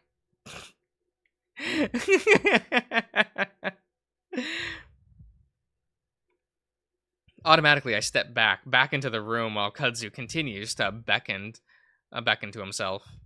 Brian's lumbering footsteps move down the hallway, slowly in my direction. Kudzu has ducked back down out of sight. I'm alone and trapped. I remember the closet at the last minute and lunge towards it, not having enough time to worry about the sound I make. Somehow, the closet door glides open with hardly a sound, as if the hinges had recently been greased. I step inside, then swing the door shut, trying not to let it snap closed. At the exact moment Brian's lumbering gait Enters the room. I shrink back against the wall, holding up my hands to my mouth, trying not to breathe. My heartbeat is so loud, it's the only thing I can hear as it pounds in my ears. I hear coughing and grunting coming from behind the door, and then it goes quiet. I wait, unsure whether the bear has left or not. Slowly, I walk up to the door, pressing the side of my head gently against it. Gate to make a big steppy. Okay. I listen, trying to see if I can hear anything. I swallow, then reach up to rest my hand on the doorknob. I think about making a run for it, maybe trying to dive through the window. I might get hurt, but if I'm able to get away. I wait for what feels like 2 or 3 minutes. It's completely silent on the other side. I wait even longer to the point where I'm not sure. There's no way someone like Brian could keep that quiet that long. So slowly as I can, I push the door open. Nah, I would probably wait several minutes, Just be there. Be like, maybe we'll just take a nap in this closet. Maybe that's the course of action, right? Just take a little nappy. Yeah, I push the door open. And it immediately comes in contact with something on the other side before it's even a foot open. It's soft, whatever it is. The door almost bounces back from it. I wait for a moment, then, as I'm starting to realize what just happened, a massive bear paw reaches around the edge of the door. In the next half second, the door is ripped open, and I find myself facing Brian. A weird numbing feeling spreads down my crotch. And it's my legs, and into my legs as I sag in front of the bear. My mind refuses to think, to process what my eyes are seeing. What it does process is pure terror. Brian seems to have trouble understanding what he's seeing as well. He stares at me for a few seconds, his eyes practically crossing as he focuses on me. Then he grins. Hey, you! I can't respond. Instead, I press back into the closet, flattening myself against the wall as he reaches out to me. Still, there isn't much I can do as he grabs the front of my shirt and yanks me out of the closet. He starts to pull me toward the doorway, and as I stumble into the hall, I'm finally able to start trying to move again. Seeing the window, I lunge toward it, but Brian's grip is too strong. I hear a few popping sounds as some threads in my shirt give out, and Brian yanks me back violently. Everything goes black as something massive knocks up against the side of my face, and the next thing I know, I'm thrown down the hall flat on my back. I'm staring at the ceiling, watching it slide sideways above me, like it's painted onto a treadmill. My right foot is hiked into the air, and I realize that Brian's dragging me along the floor, back toward the end of the hall. The fur on my back glides easily along the hardwood, my shirt scrunching up to my chest. Brian stops as he reaches the white door, pushing it open. Dizzily, I look up at the window, wondering if Kudzu is there, and if he can see me. I reach towards it, but that's when I'm being dragged again, and I land painfully on the first step. I gasp and turn sideways so that as Brian drags me clumsily down the steps, my spine isn't taking the rest of the corners. Reasonable. It's dark, and the air turns cold and musty. We finally reach the bottom of the steps, a pain pulsing at various points at my body, from the rough handling. Brian starts dragging me again, and I finally realize that he's going to have me trapped again. He'll do whatever his sick mind thinks up, and there won't be anybody there to stop him. No. I moan and try to grab something, anything to stop me from being pulled deeper into the basement. My hands manage to latch onto a wooden beam next to the stairs. Brian grunts as my grunts as my body is snapped into full tension and brought to a halt. Come on, let's go! He keeps clinging to the beam, imagining that at any moment Kudzu is going to come running down the steps, gun in hand. That comes to an end as Brian kicks me in the chest and I let out a wheeze. You know you're the one making this harder on yourself. He starts dragging me again and I curl up and cradle my chest, vaguely hoping that he'd give in me a heart attack and I'd be free from all of this. I swear to God, if you're lying to me, Leo, I'm gonna paint the ceiling with your fucking brains. Why am I still here? If someone came to save me, then. Did I read that right? Came in to save me, then. Okay. The sound of Leo's voice has me snapping my eyes open again. While it isn't quite as heartening as Kudzu barging in with a weapon, it's definitely relieving to hear his voice again. Look at these, like, cans of food. Do you all like canned food? I'm a little bit, like, weird about it. Like, I can't do canned vegetables at all. I just don't like the taste. I always have to buy frozen veggies. Or fresh veggies. But for some weird part, I am okay with, like, canned corned beef. I buy that more than I should. And by that, I mean I don't buy it a lot, because it's expensive today. Why is canned corned beef really expensive today? Kind of sucks. It is what it is. But, like, that stuff I actually kind of like. But, like, I can't do canned green beans. I can't do, like, canned corn. I can't do it, no. Canned mushrooms I'm weirdly okay with. I don't like it nearly as much as, like, good mushrooms. Like, I like fresh mushrooms. But, like, you know, you get what you get, right? But it is what it is. I'm not really a canned soup person either. Like, I do get, like, the canned, like cream soups, but I mostly use them for, like, cooking. Like, not just, like, soup, but, like, as a base for things. I tend to use them for, like, gravies. Like, I get, like, the canned cream of chicken soups, and then I can, like, or cream of mushroom, and I'll use that as, like, a gravy. I mix it with some other things, or, like, just, like, a base for other things, right? But I usually just won't, like, heat it up by itself and, like, drink it. Josh's canned corner segment, I guess. Are we gonna have a tier list stream where we put, like, different canned foods on a tier list? Like, how good is canned corn? Where do we put this on the thing? Some canned carrots?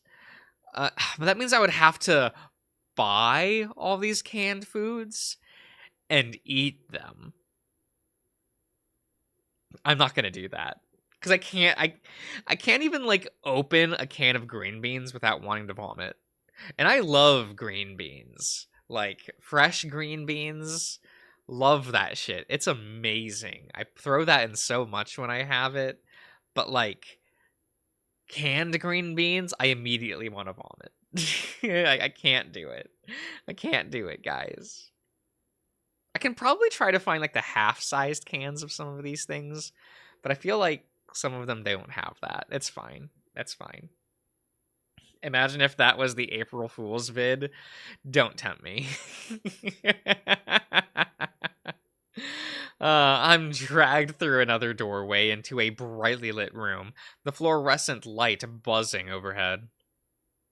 As I come to a stop on the cement floor, the room goes quiet and I squint against the sudden light. The walls on all sides are covered in shelves that are filled with silver tints and sewer tins, sorry. A storage room of some kind. Hello, Dookie. It's Dooku. Duke is standing in the middle of the room next to a metal chair, staring at me. In the chair is Leo. His arms are down at his side, and I can see that they're both handcuffed to the side of the chair. I hear vomit. What's up, baby girl? Oh, just I don't like the smell or taste of canned green beans. I don't like it. It's just I can't do it. I can't do it. His feet are similarly strapped to the chair's legs. His face is one of shock as he stares at me, mouth open. I stare back. There we go. There we go. We're back. We're back. Okay. Leo's all tied up. Yeah. Tied up Leo. There's some good horror buns artwork of that.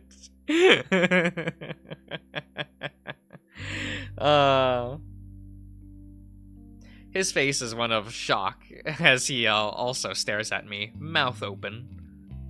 Mouth agape, you know.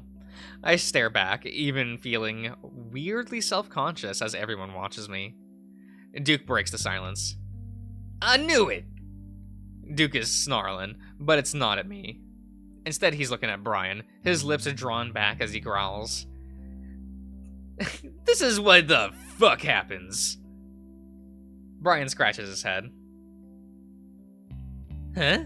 What happens? Duke kicks at the air with a foot before stomping down hard on the cement that makes up the floor of the room. This. Leo wasn't supposed to know he got away. Well, I caught him, so what's the difference? Duke lunges at Brian, swinging his arms a few times to beat at his fist uselessly against the bear's bulk. Brian flinches back anyway, letting go of my foot. Leo's still staring down at me, a mouth slightly less open, and I have no idea what's going on in his mind right now. I suddenly realized how stupid I was to come here with Kudzu. Sure, saving Leo as soon as possible was important, but why had I thought we could have done it alone?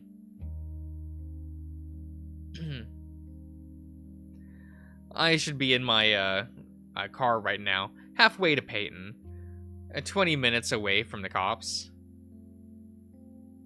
Instead, I'm in Duke's basement, about to be murdered.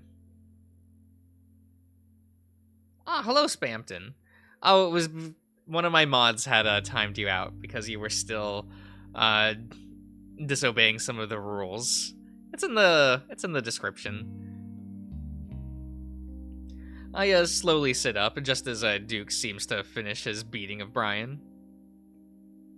Gasping, he turns to me. Fuck, well, if you're here, I guess we're just have to make use of you. He waves his hand slowly between me and Brian. Pick him up. Wait a second, just shut up. Brian picks me up roughly, almost encircling my chest with his hands, alone, as he pins my arms to my sides. Quieto. Okay. He holds me in front of Leo, and Duke stands to the side between us. It's only now that I notice the puffiness in Leo's left eye, some crusted blood near his brow, with some more coming from his lower lip. Pick up Chunter like a kitten? No! As I watch him, I see the fear in his eyes, reflected back at him. That alone almost scares me more than the situation we're in. Not smirking anymore, are ya? Duke bares his teeth in Leo's direction. Been trying to wipe it off your face the whole time, and it turns out this was all I needed to do. Duke gestures at me. You're a little fuck otter, huh? Leo closes his eyes and shakes his head. Why are you here? He mumbles it, almost to himself. Duke leans closer to the wolf. Why didn't you run if you got away? Leo opens his eyes and he's looking straight at me. I don't know if he expects me to answer, but the look of defeat in his face makes me feel like I have to. We wanted to save you. We didn't know where... Why'd you say we? Chase, come on. Come on, please. Please. We didn't know where you were and what was happening. Duke suddenly leans away from Leo toward me, his eyes narrow. We? Who is we? Oh, well, you know, Duke, I just like to use the royal we, you know? Like, it makes me feel better about myself. It makes me feel, you know, good. Like, I'm important. We have arrived, you know?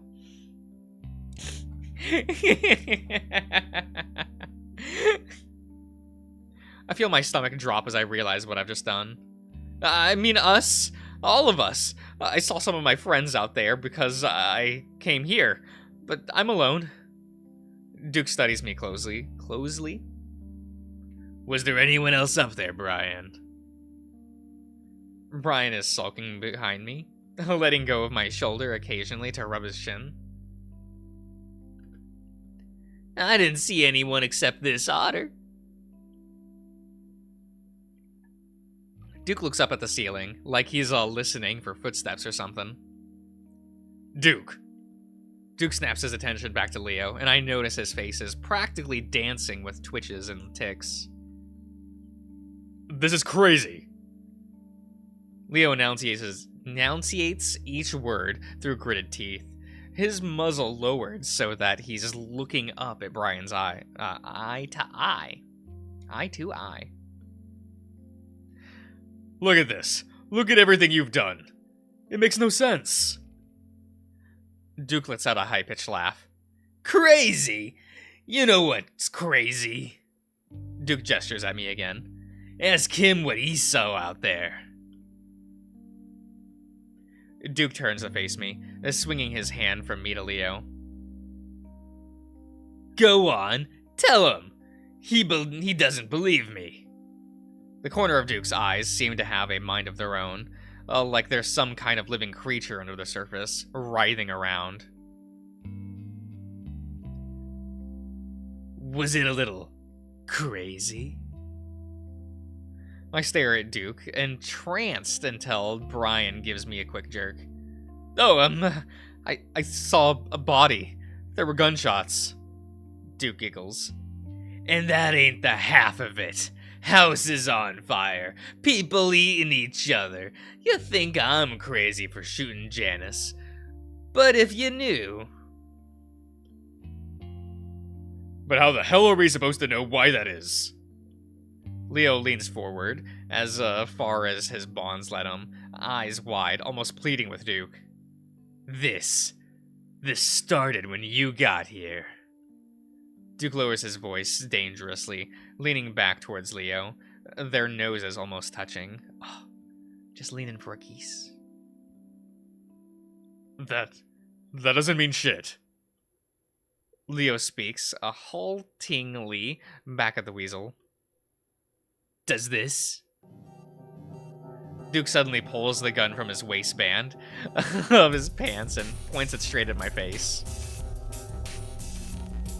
I'm barely able to comprehend it before Brian jumps to the side with me, out of the way of the gun. Fucking Christ, Duke! Don't point it at me! Leo almost stands up on his toes with the chair still attached to his body, fur bristling out of all over his body. Oh, here, let me turn that down a little bit. Just a little bit. Duke's lowered the gun, though, is still watching Leo. Leo slumps back in the chair, trembling. Just stop. Duke! I don't know anything. Duke stares for a moment at the wolf, frowning. Then he looks down at his gun, as if contemplating something. Slowly he looks up at me, then points the gun at Leo's head. My head jumps into my throat, and Brian has to hold on to me as I try to hold out my hands. Wait, what are you doing? Maybe it is just you, Otter.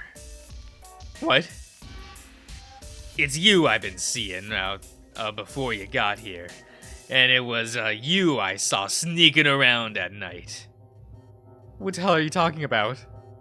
I feel myself starting to panic as I see Duke's finger tighten up against the trigger. I don't know what's happening. Leo's doing his best to keep his head out of the line of fire, leaning his head as far as to the side as he can. Duke doesn't seem to be paying attention to him though, instead keeping his eyes on me. What? Does the stream have any background music? Yes? This is all from the game. Just explain to me why you think it's me. Maybe I can help. That seems to get some sort of reaction out of Duke, and he lowers the gun just a bit. The problem now, though, is that it's pointed at Leo's chest, and there's no way he can dodge that. Duke is studying me closely, as if trying to figure out what to say. You know this has happened before.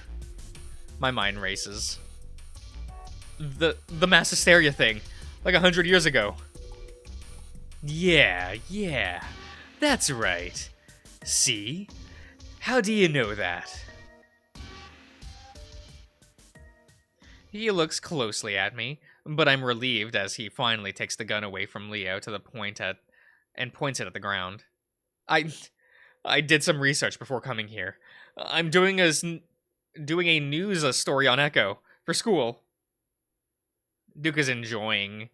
Oh no, Duke is eyeing me suspiciously. Do you know about the murder? Huh? I try to think back to my research about, what exactly happened. Sorry, moving something on my desk. It was a while ago now, but I'd planned to fill in the gaps when I got back to Pueblo. Okay. Kind of. It happened in the mine. Yeah, it did. And then people went nuts. I wait, but Duke doesn't go on, filling the air with awkward silence. I can see Leo's head looking back and forth, probably trying to come up with a way to get out of this. I hope he's figuring something out, because I have no idea how we're going to do that. But, do you know why? I'm trying to sift through Duke's psyche, to figure out why he thinks this might be related to Leo and I. Duke's breathing has leveled off, and with his calmness, there's a feeling that we've managed to ride out the storm. My grandpappy lived through it all and stayed in town after. Oh? I notice Leo's not looking around anymore.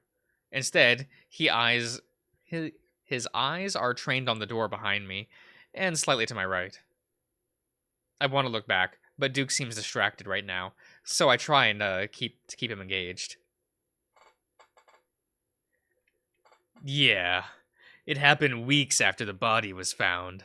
Sort of built up till all hell broke loose. Cliff mentioned. I clapped. Do you? Do you? It's only Cliff.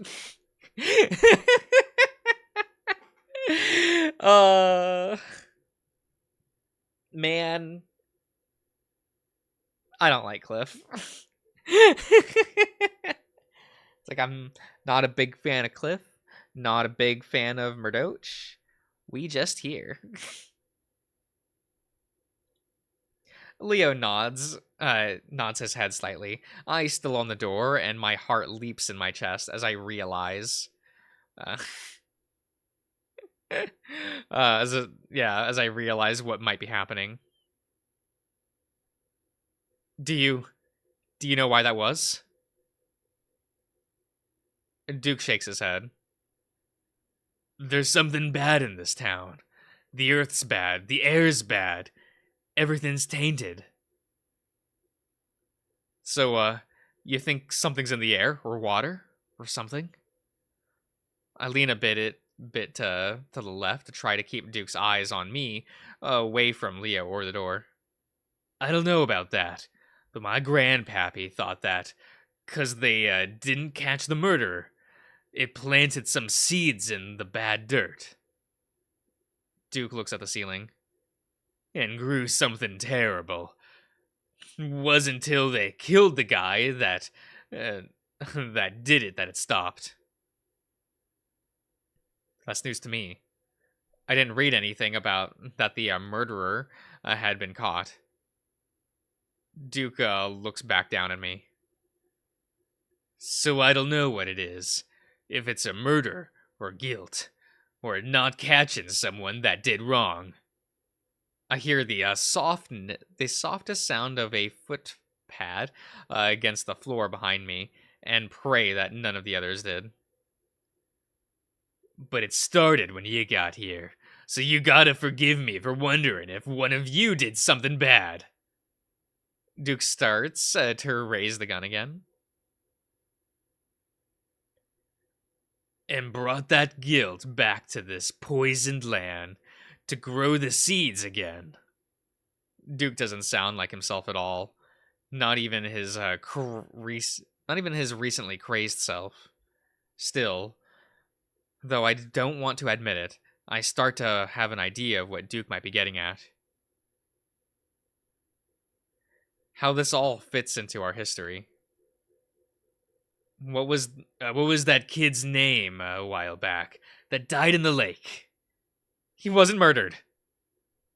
You sure about that? Yes. But I'm not, am I? I swallow hard, aware that some of the pieces don't fit, despite how disturbing the implications are. But that was years ago. Why didn't it start then? Why now? Duke shrugs. Maybe you wasn't guilty until now. Maybe kids don't understand what they've done. Maybe it's 'cause you left and it made it angry. But he wasn't murdered. You see it happen? No, but the person that did wouldn't ever do that. So am I talking to the wrong guy right now? Who was it? I look over at Leo again, swallowing hard. Who was it? Duke starts to raise the gun again, and what happens over the course of the next minute is too fast for me to comprehend until it's over. Sorry about that. Leo explodes out from his sitting position, face twisted with rage as he bares his teeth in a full-on wolf snarl. Though his feet are handcuffed to the legs of the chair, he's still able to lunge off the ground with his feet. Ah, good. Duke, go down. He launches himself at Duke, slamming into the weasel with a painful crunch of flesh on flesh and metal on concrete. I gasp and watch as Leo starts ripping into Duke with his teeth. Duke screams and flails his arms around, apparently forgetting his weapon as it flies from his fingers. The gun slides across the room to tap gently against the wall, just 5 feet from me. Brian keeps a tight grip on me, though, but that's when I hear a clicking sound from behind me. Brian does too, and he turns sideways along with me to see the source as well. And there stands Kudzu, both hands on Leo's handgun as he points it at Brian's head. It clicks uselessly though, and Kudzu's face is a mixed mask of terror, despair, and confusion. The safety! Leo is still struggling on the ground with a screaming Duke, lifting his mouth from the weasel's arm to shout at Kudzu. Kudzu's eyes snap to the gun in his hands, but Brian's already moving. He kicks at Kudzu's hand, and it connects violently, sending the gun flying into the air to clap against the ceiling. I love the idea of Brian running up and then kicking the gun out of, of Kudzu's hand. Not slapping it away, not tackling kudzu, but a little kick.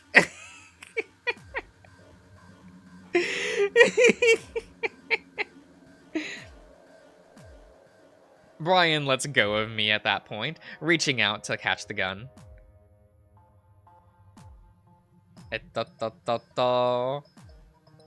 We are going for the thingy thing, I think. Go for Duke's gun. We always go for gun. Because no one's fighting over Duke's gun, I realize that might be my best chance. I lunge in the opposite direction. Clumsily, I scoop up the weasel's gun, turning it over in my hands until I hold it the right way. Brian! Brian! My gun! My gun! Leo's still tearing away at the weasels as Duke holds them up in defense. I turn around, crouching back against the wall as I see Brian standing over a downed kudzu. I can only pray that he hasn't killed him. I point the gun at Brian just as he turns around to face me. Seeing that he's about to get shot, the bear lunges at me, his massive paws stretching out towards me. Luckily for me, the gun is loaded. Trying to keep myself steady, I manage to find the safety and flick it off. So we were able to do that, but not kudzu. Tragic. I shoot him right in the face. Lit. The sound is so loud in the tiny room that my hearing goes out for a moment. Brian crumples to the floor, and the room goes quiet. But only for a moment. An earthly howling sound comes from the bear as he slowly props himself onto his hands, looking back up to me. For a moment, I wonder if the evil powers of Echo have brought him back to life somehow. But no. There's a bloody hole just above his blunt nose, and I can see the white of bone peeking through the red. Somehow, the bullet hadn't even pierced his skull. Would you just keep shooting? Would you just go? Would you just be like, pop, pop? Like, no, we're not gonna let you. Would you just keep going? I feel like I would keep going. You know. It's fine, though. Shakily, I raise the gun again, but Brian rolls away to the door, and with speed that shouldn't be possible for a bear his size, he's gone. I stare for a moment, wondering if I should run after him, but a snarl next to me as me pointing. Okay, the gun at Duke instead. Leo's still tearing into his arm as Duke hollers at the top of his lungs, trying to cover his face. Leo, stop! I've got the gun on him! Leo looks up at me with wild eyes, pausing for a moment before slowly letting go of the moose-lid's arms, a bloody drool hanging from his chin. Oh. I try to ignore that and keep the gun trained on Duke's head as Leo flops to the side of his chair. After seeing how little the bullet had affected Brian, I'm not so confident it will do much damage to Duke. Maybe bears just have thicker skulls, but I'm more worried that the gun is just shit. Duke doesn't move, though, as he lays back against the concrete, eyes closed, gasping for breath. His arms are at his side, both of them leaking blood onto the ground. Leo really did a number on them. He definitely needs to go to the hospital. A hand touches my shoulder, and I jump. Okay. I look back and see that it's kudzu. Sorry, you okay? Leo's gun hangs loosely from one of his hands. Kudzu, you fucking saved our lives! I grin at him, and I almost sob with relief. I want to hug him, but I have to keep the gun on Duke. Of course. I'm sorry I didn't stop him when he took you. I wasn't sure what to do. He touches my shoulder again, and I can feel him trembling. Don't worry about it. We're okay now. Can someone get him off? Get me out of these handcuffs, please? My arms are fucking killing me. Killing you! You ripped mine apart! Duke is practically sobbing now, curling up on his side to hold his arms to his chest. Fuck you, asshole. Leo spits on him. Okay, sure. As he tries to adjust the position on the floor. Where are the keys, Duke? And Duke takes in a shuddering breath and holds it for a few seconds before answering. Right pocket. Kudzu walks over and kneels next to the weasel, sifting through the pocket. Keep an eye on the door, Chase, in case Blubbergut comes back. I try to angle myself, so I can keep an eye on both the door and Duke, even though I'm pretty sure the latter is through at this point. Kudzu pulls the small metal key out before moving over to Leo, fumbling around for a good while before the handcuffs finally drop to the ground. Leo kneels for a moment, wringing out his wrists.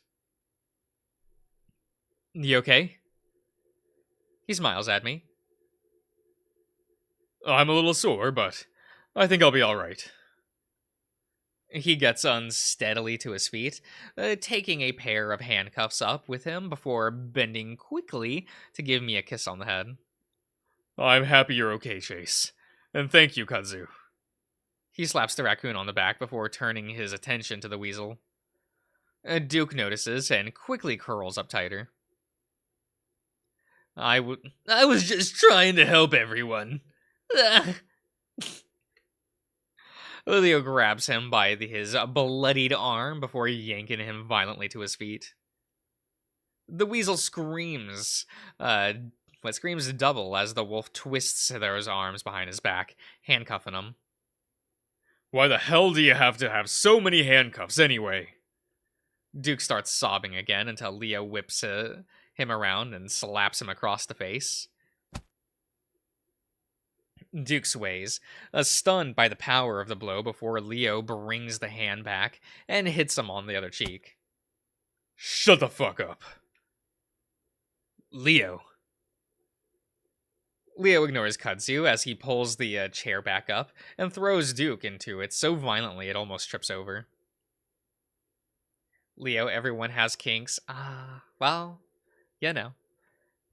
Please, I'm sorry. I just want to help. Duke cowers as Leo raises his hands again. Do you think all the handcuffs belong to Brian? Just a thought.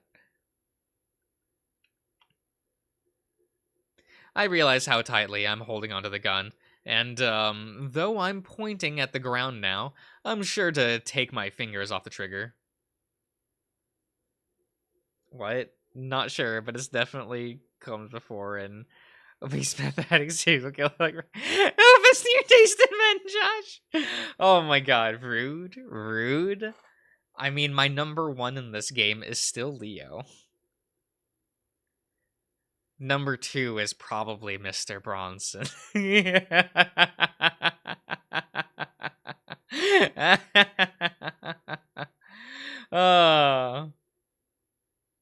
You all can laugh at my tastes.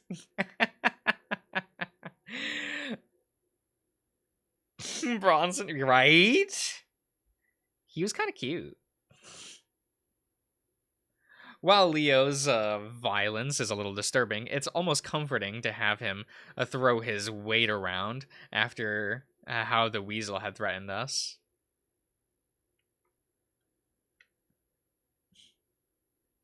Kudzu, on the other hand, doesn't look comforted at all. That's fine.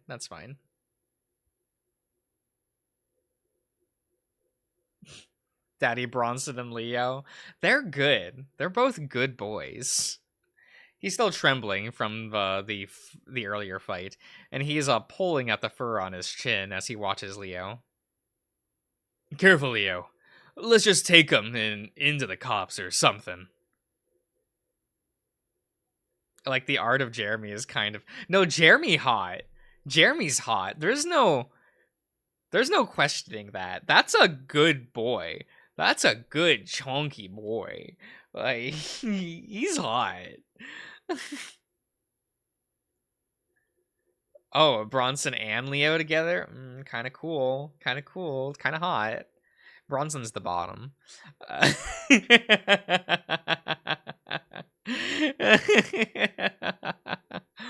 um, where you defend these choices in your men.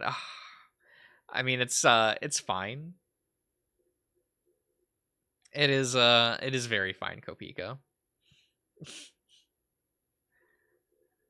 Remember, just no RPing, alright? Like, you can change your username, and that's fine. Just, try not to spam the chat, and try not to, like, do the screaming you did earlier. Kinda don't want that here. That kinda counts as, spamming here. Kudzy looks over his shoulder at the door. Going to Payton was probably a better idea. Now that I realize how messed up everyone is. The It's Fine stream? Now you stop that.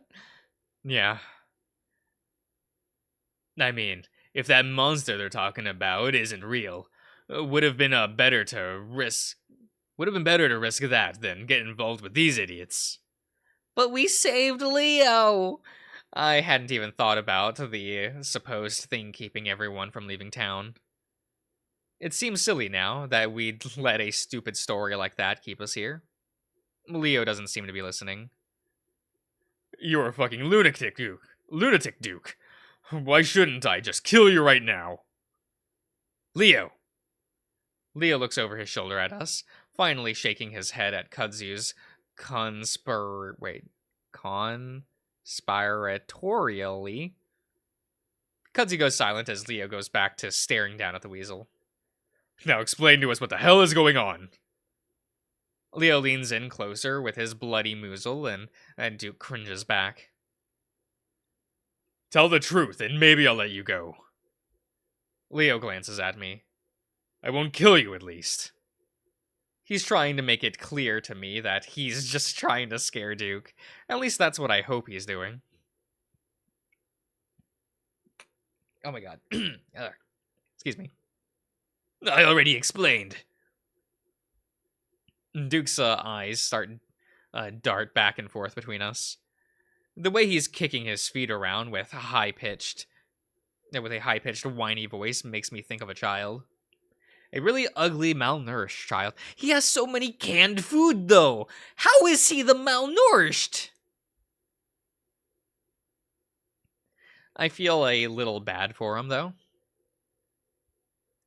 Remind me, because I was a little fucking distracted. Kudzu sidles up next to me and sets his hands on my shoulders. You want to watch the door? The canned food is exactly why? That's a little bit true. It just sits there. He collects canned food, you know. He just collects them. I touch hand in acknowledgement and turn around to face the door. I don't really think Brian's going to be coming back, though. I told yous, something bad's happening, and we need to figure out what. Oh, yeah. But how did kidnapping us help anything? Duke sighs deeply, and I glance over my shoulder to see him slumping in defeat. Last time this happened, it might have been caused by a murder. Not the murderer, but that the guy got away with murder. There's a moment of silence. Oh, okay. Okay. Leo's tone demands that Duke go on. So the guilt from the guy, or the worry in the town, or just spirits, heck, I don't know. Maybe all of that. But it comes together to make something go to make everything go crazy.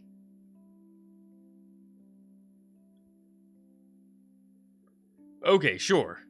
But how does this happen and have anything to do with us? I saw the damn the otter sneaking around town. before you says that they got here. I look back again and see Duke looking at me. So is Leo. Seemed kind of fishy to me, so I thought he might have something to do with it all. Was my only lead. Leo doesn't respond this time. I look back again and see that he's still looking at me. What is it? You told me yourself, Leo, that you saw him sneaking around too. I saw someone else. How the hell do you know that?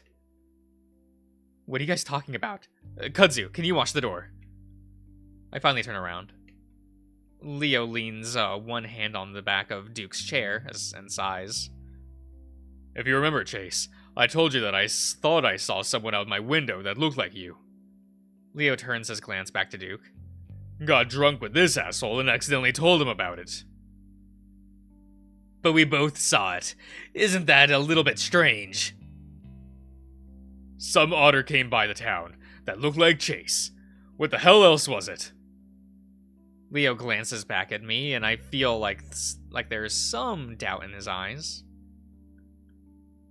I mean, you weren't there, right? Of course I wasn't. I know. Just making sure. Leo turns back to Duke. Why would that mean anything, anyway? Duke looks around, visibly clenching his toes. I've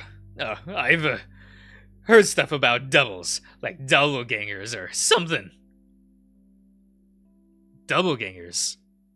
Sure, but people talk about that shit happening back then, seeing themselves and stuff. Okay, so we believe that shit.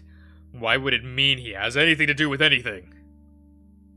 Well, my grandpappy said that the guy that did it was in 2 or 3 places at the same time. There's a moment of silence as we absorb that bit of information. Sounds like a load of shit to me, Duke. Duke jumps up in his seat. I'm just telling you what I know. So, what's your solution to all of this, then? We kill Chase, right now. Pop. I don't know. It stopped when they got the guy. Duke cowers in the chair, then glances at me. He follows his gaze, and his eyes turn steely. Duke seems to notice Leo's sudden change in demeanor, but before he can do anything, he gets a massive slap from the wolf. Leo, stop it! Duke immediately starts sobbing again and curls in on himself. Me? This fucker wants to get a Chase. It did seem that way. Did Duke think the only way to stop all of this, all of the problems in this town was to kill me? Oh. And someone who doesn't like Leo feels like I'm... Oh, okay. Duke. Kudzu tries a different approach, his voice much gentler than Leo's. The problem with your theory is that Chase hasn't killed anyone. Right, Chase? Not liking Leo? Impossible! This is true, look at his design. How can you not love that?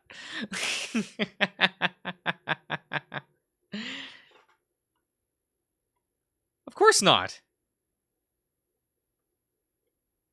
Of course not.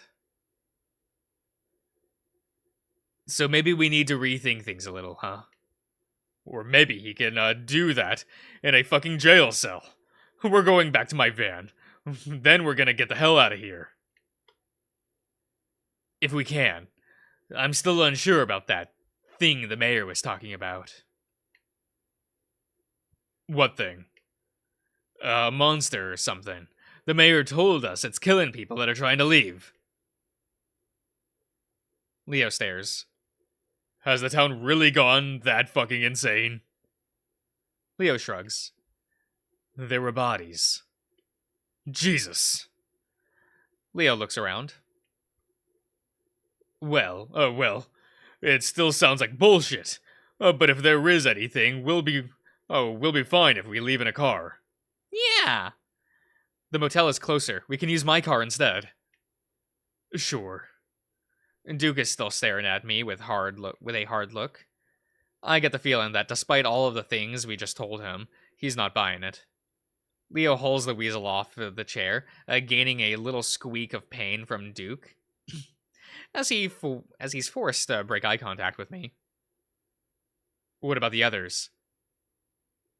We're trying to find everyone we can before we leave, but the priority is to get ourselves to the station.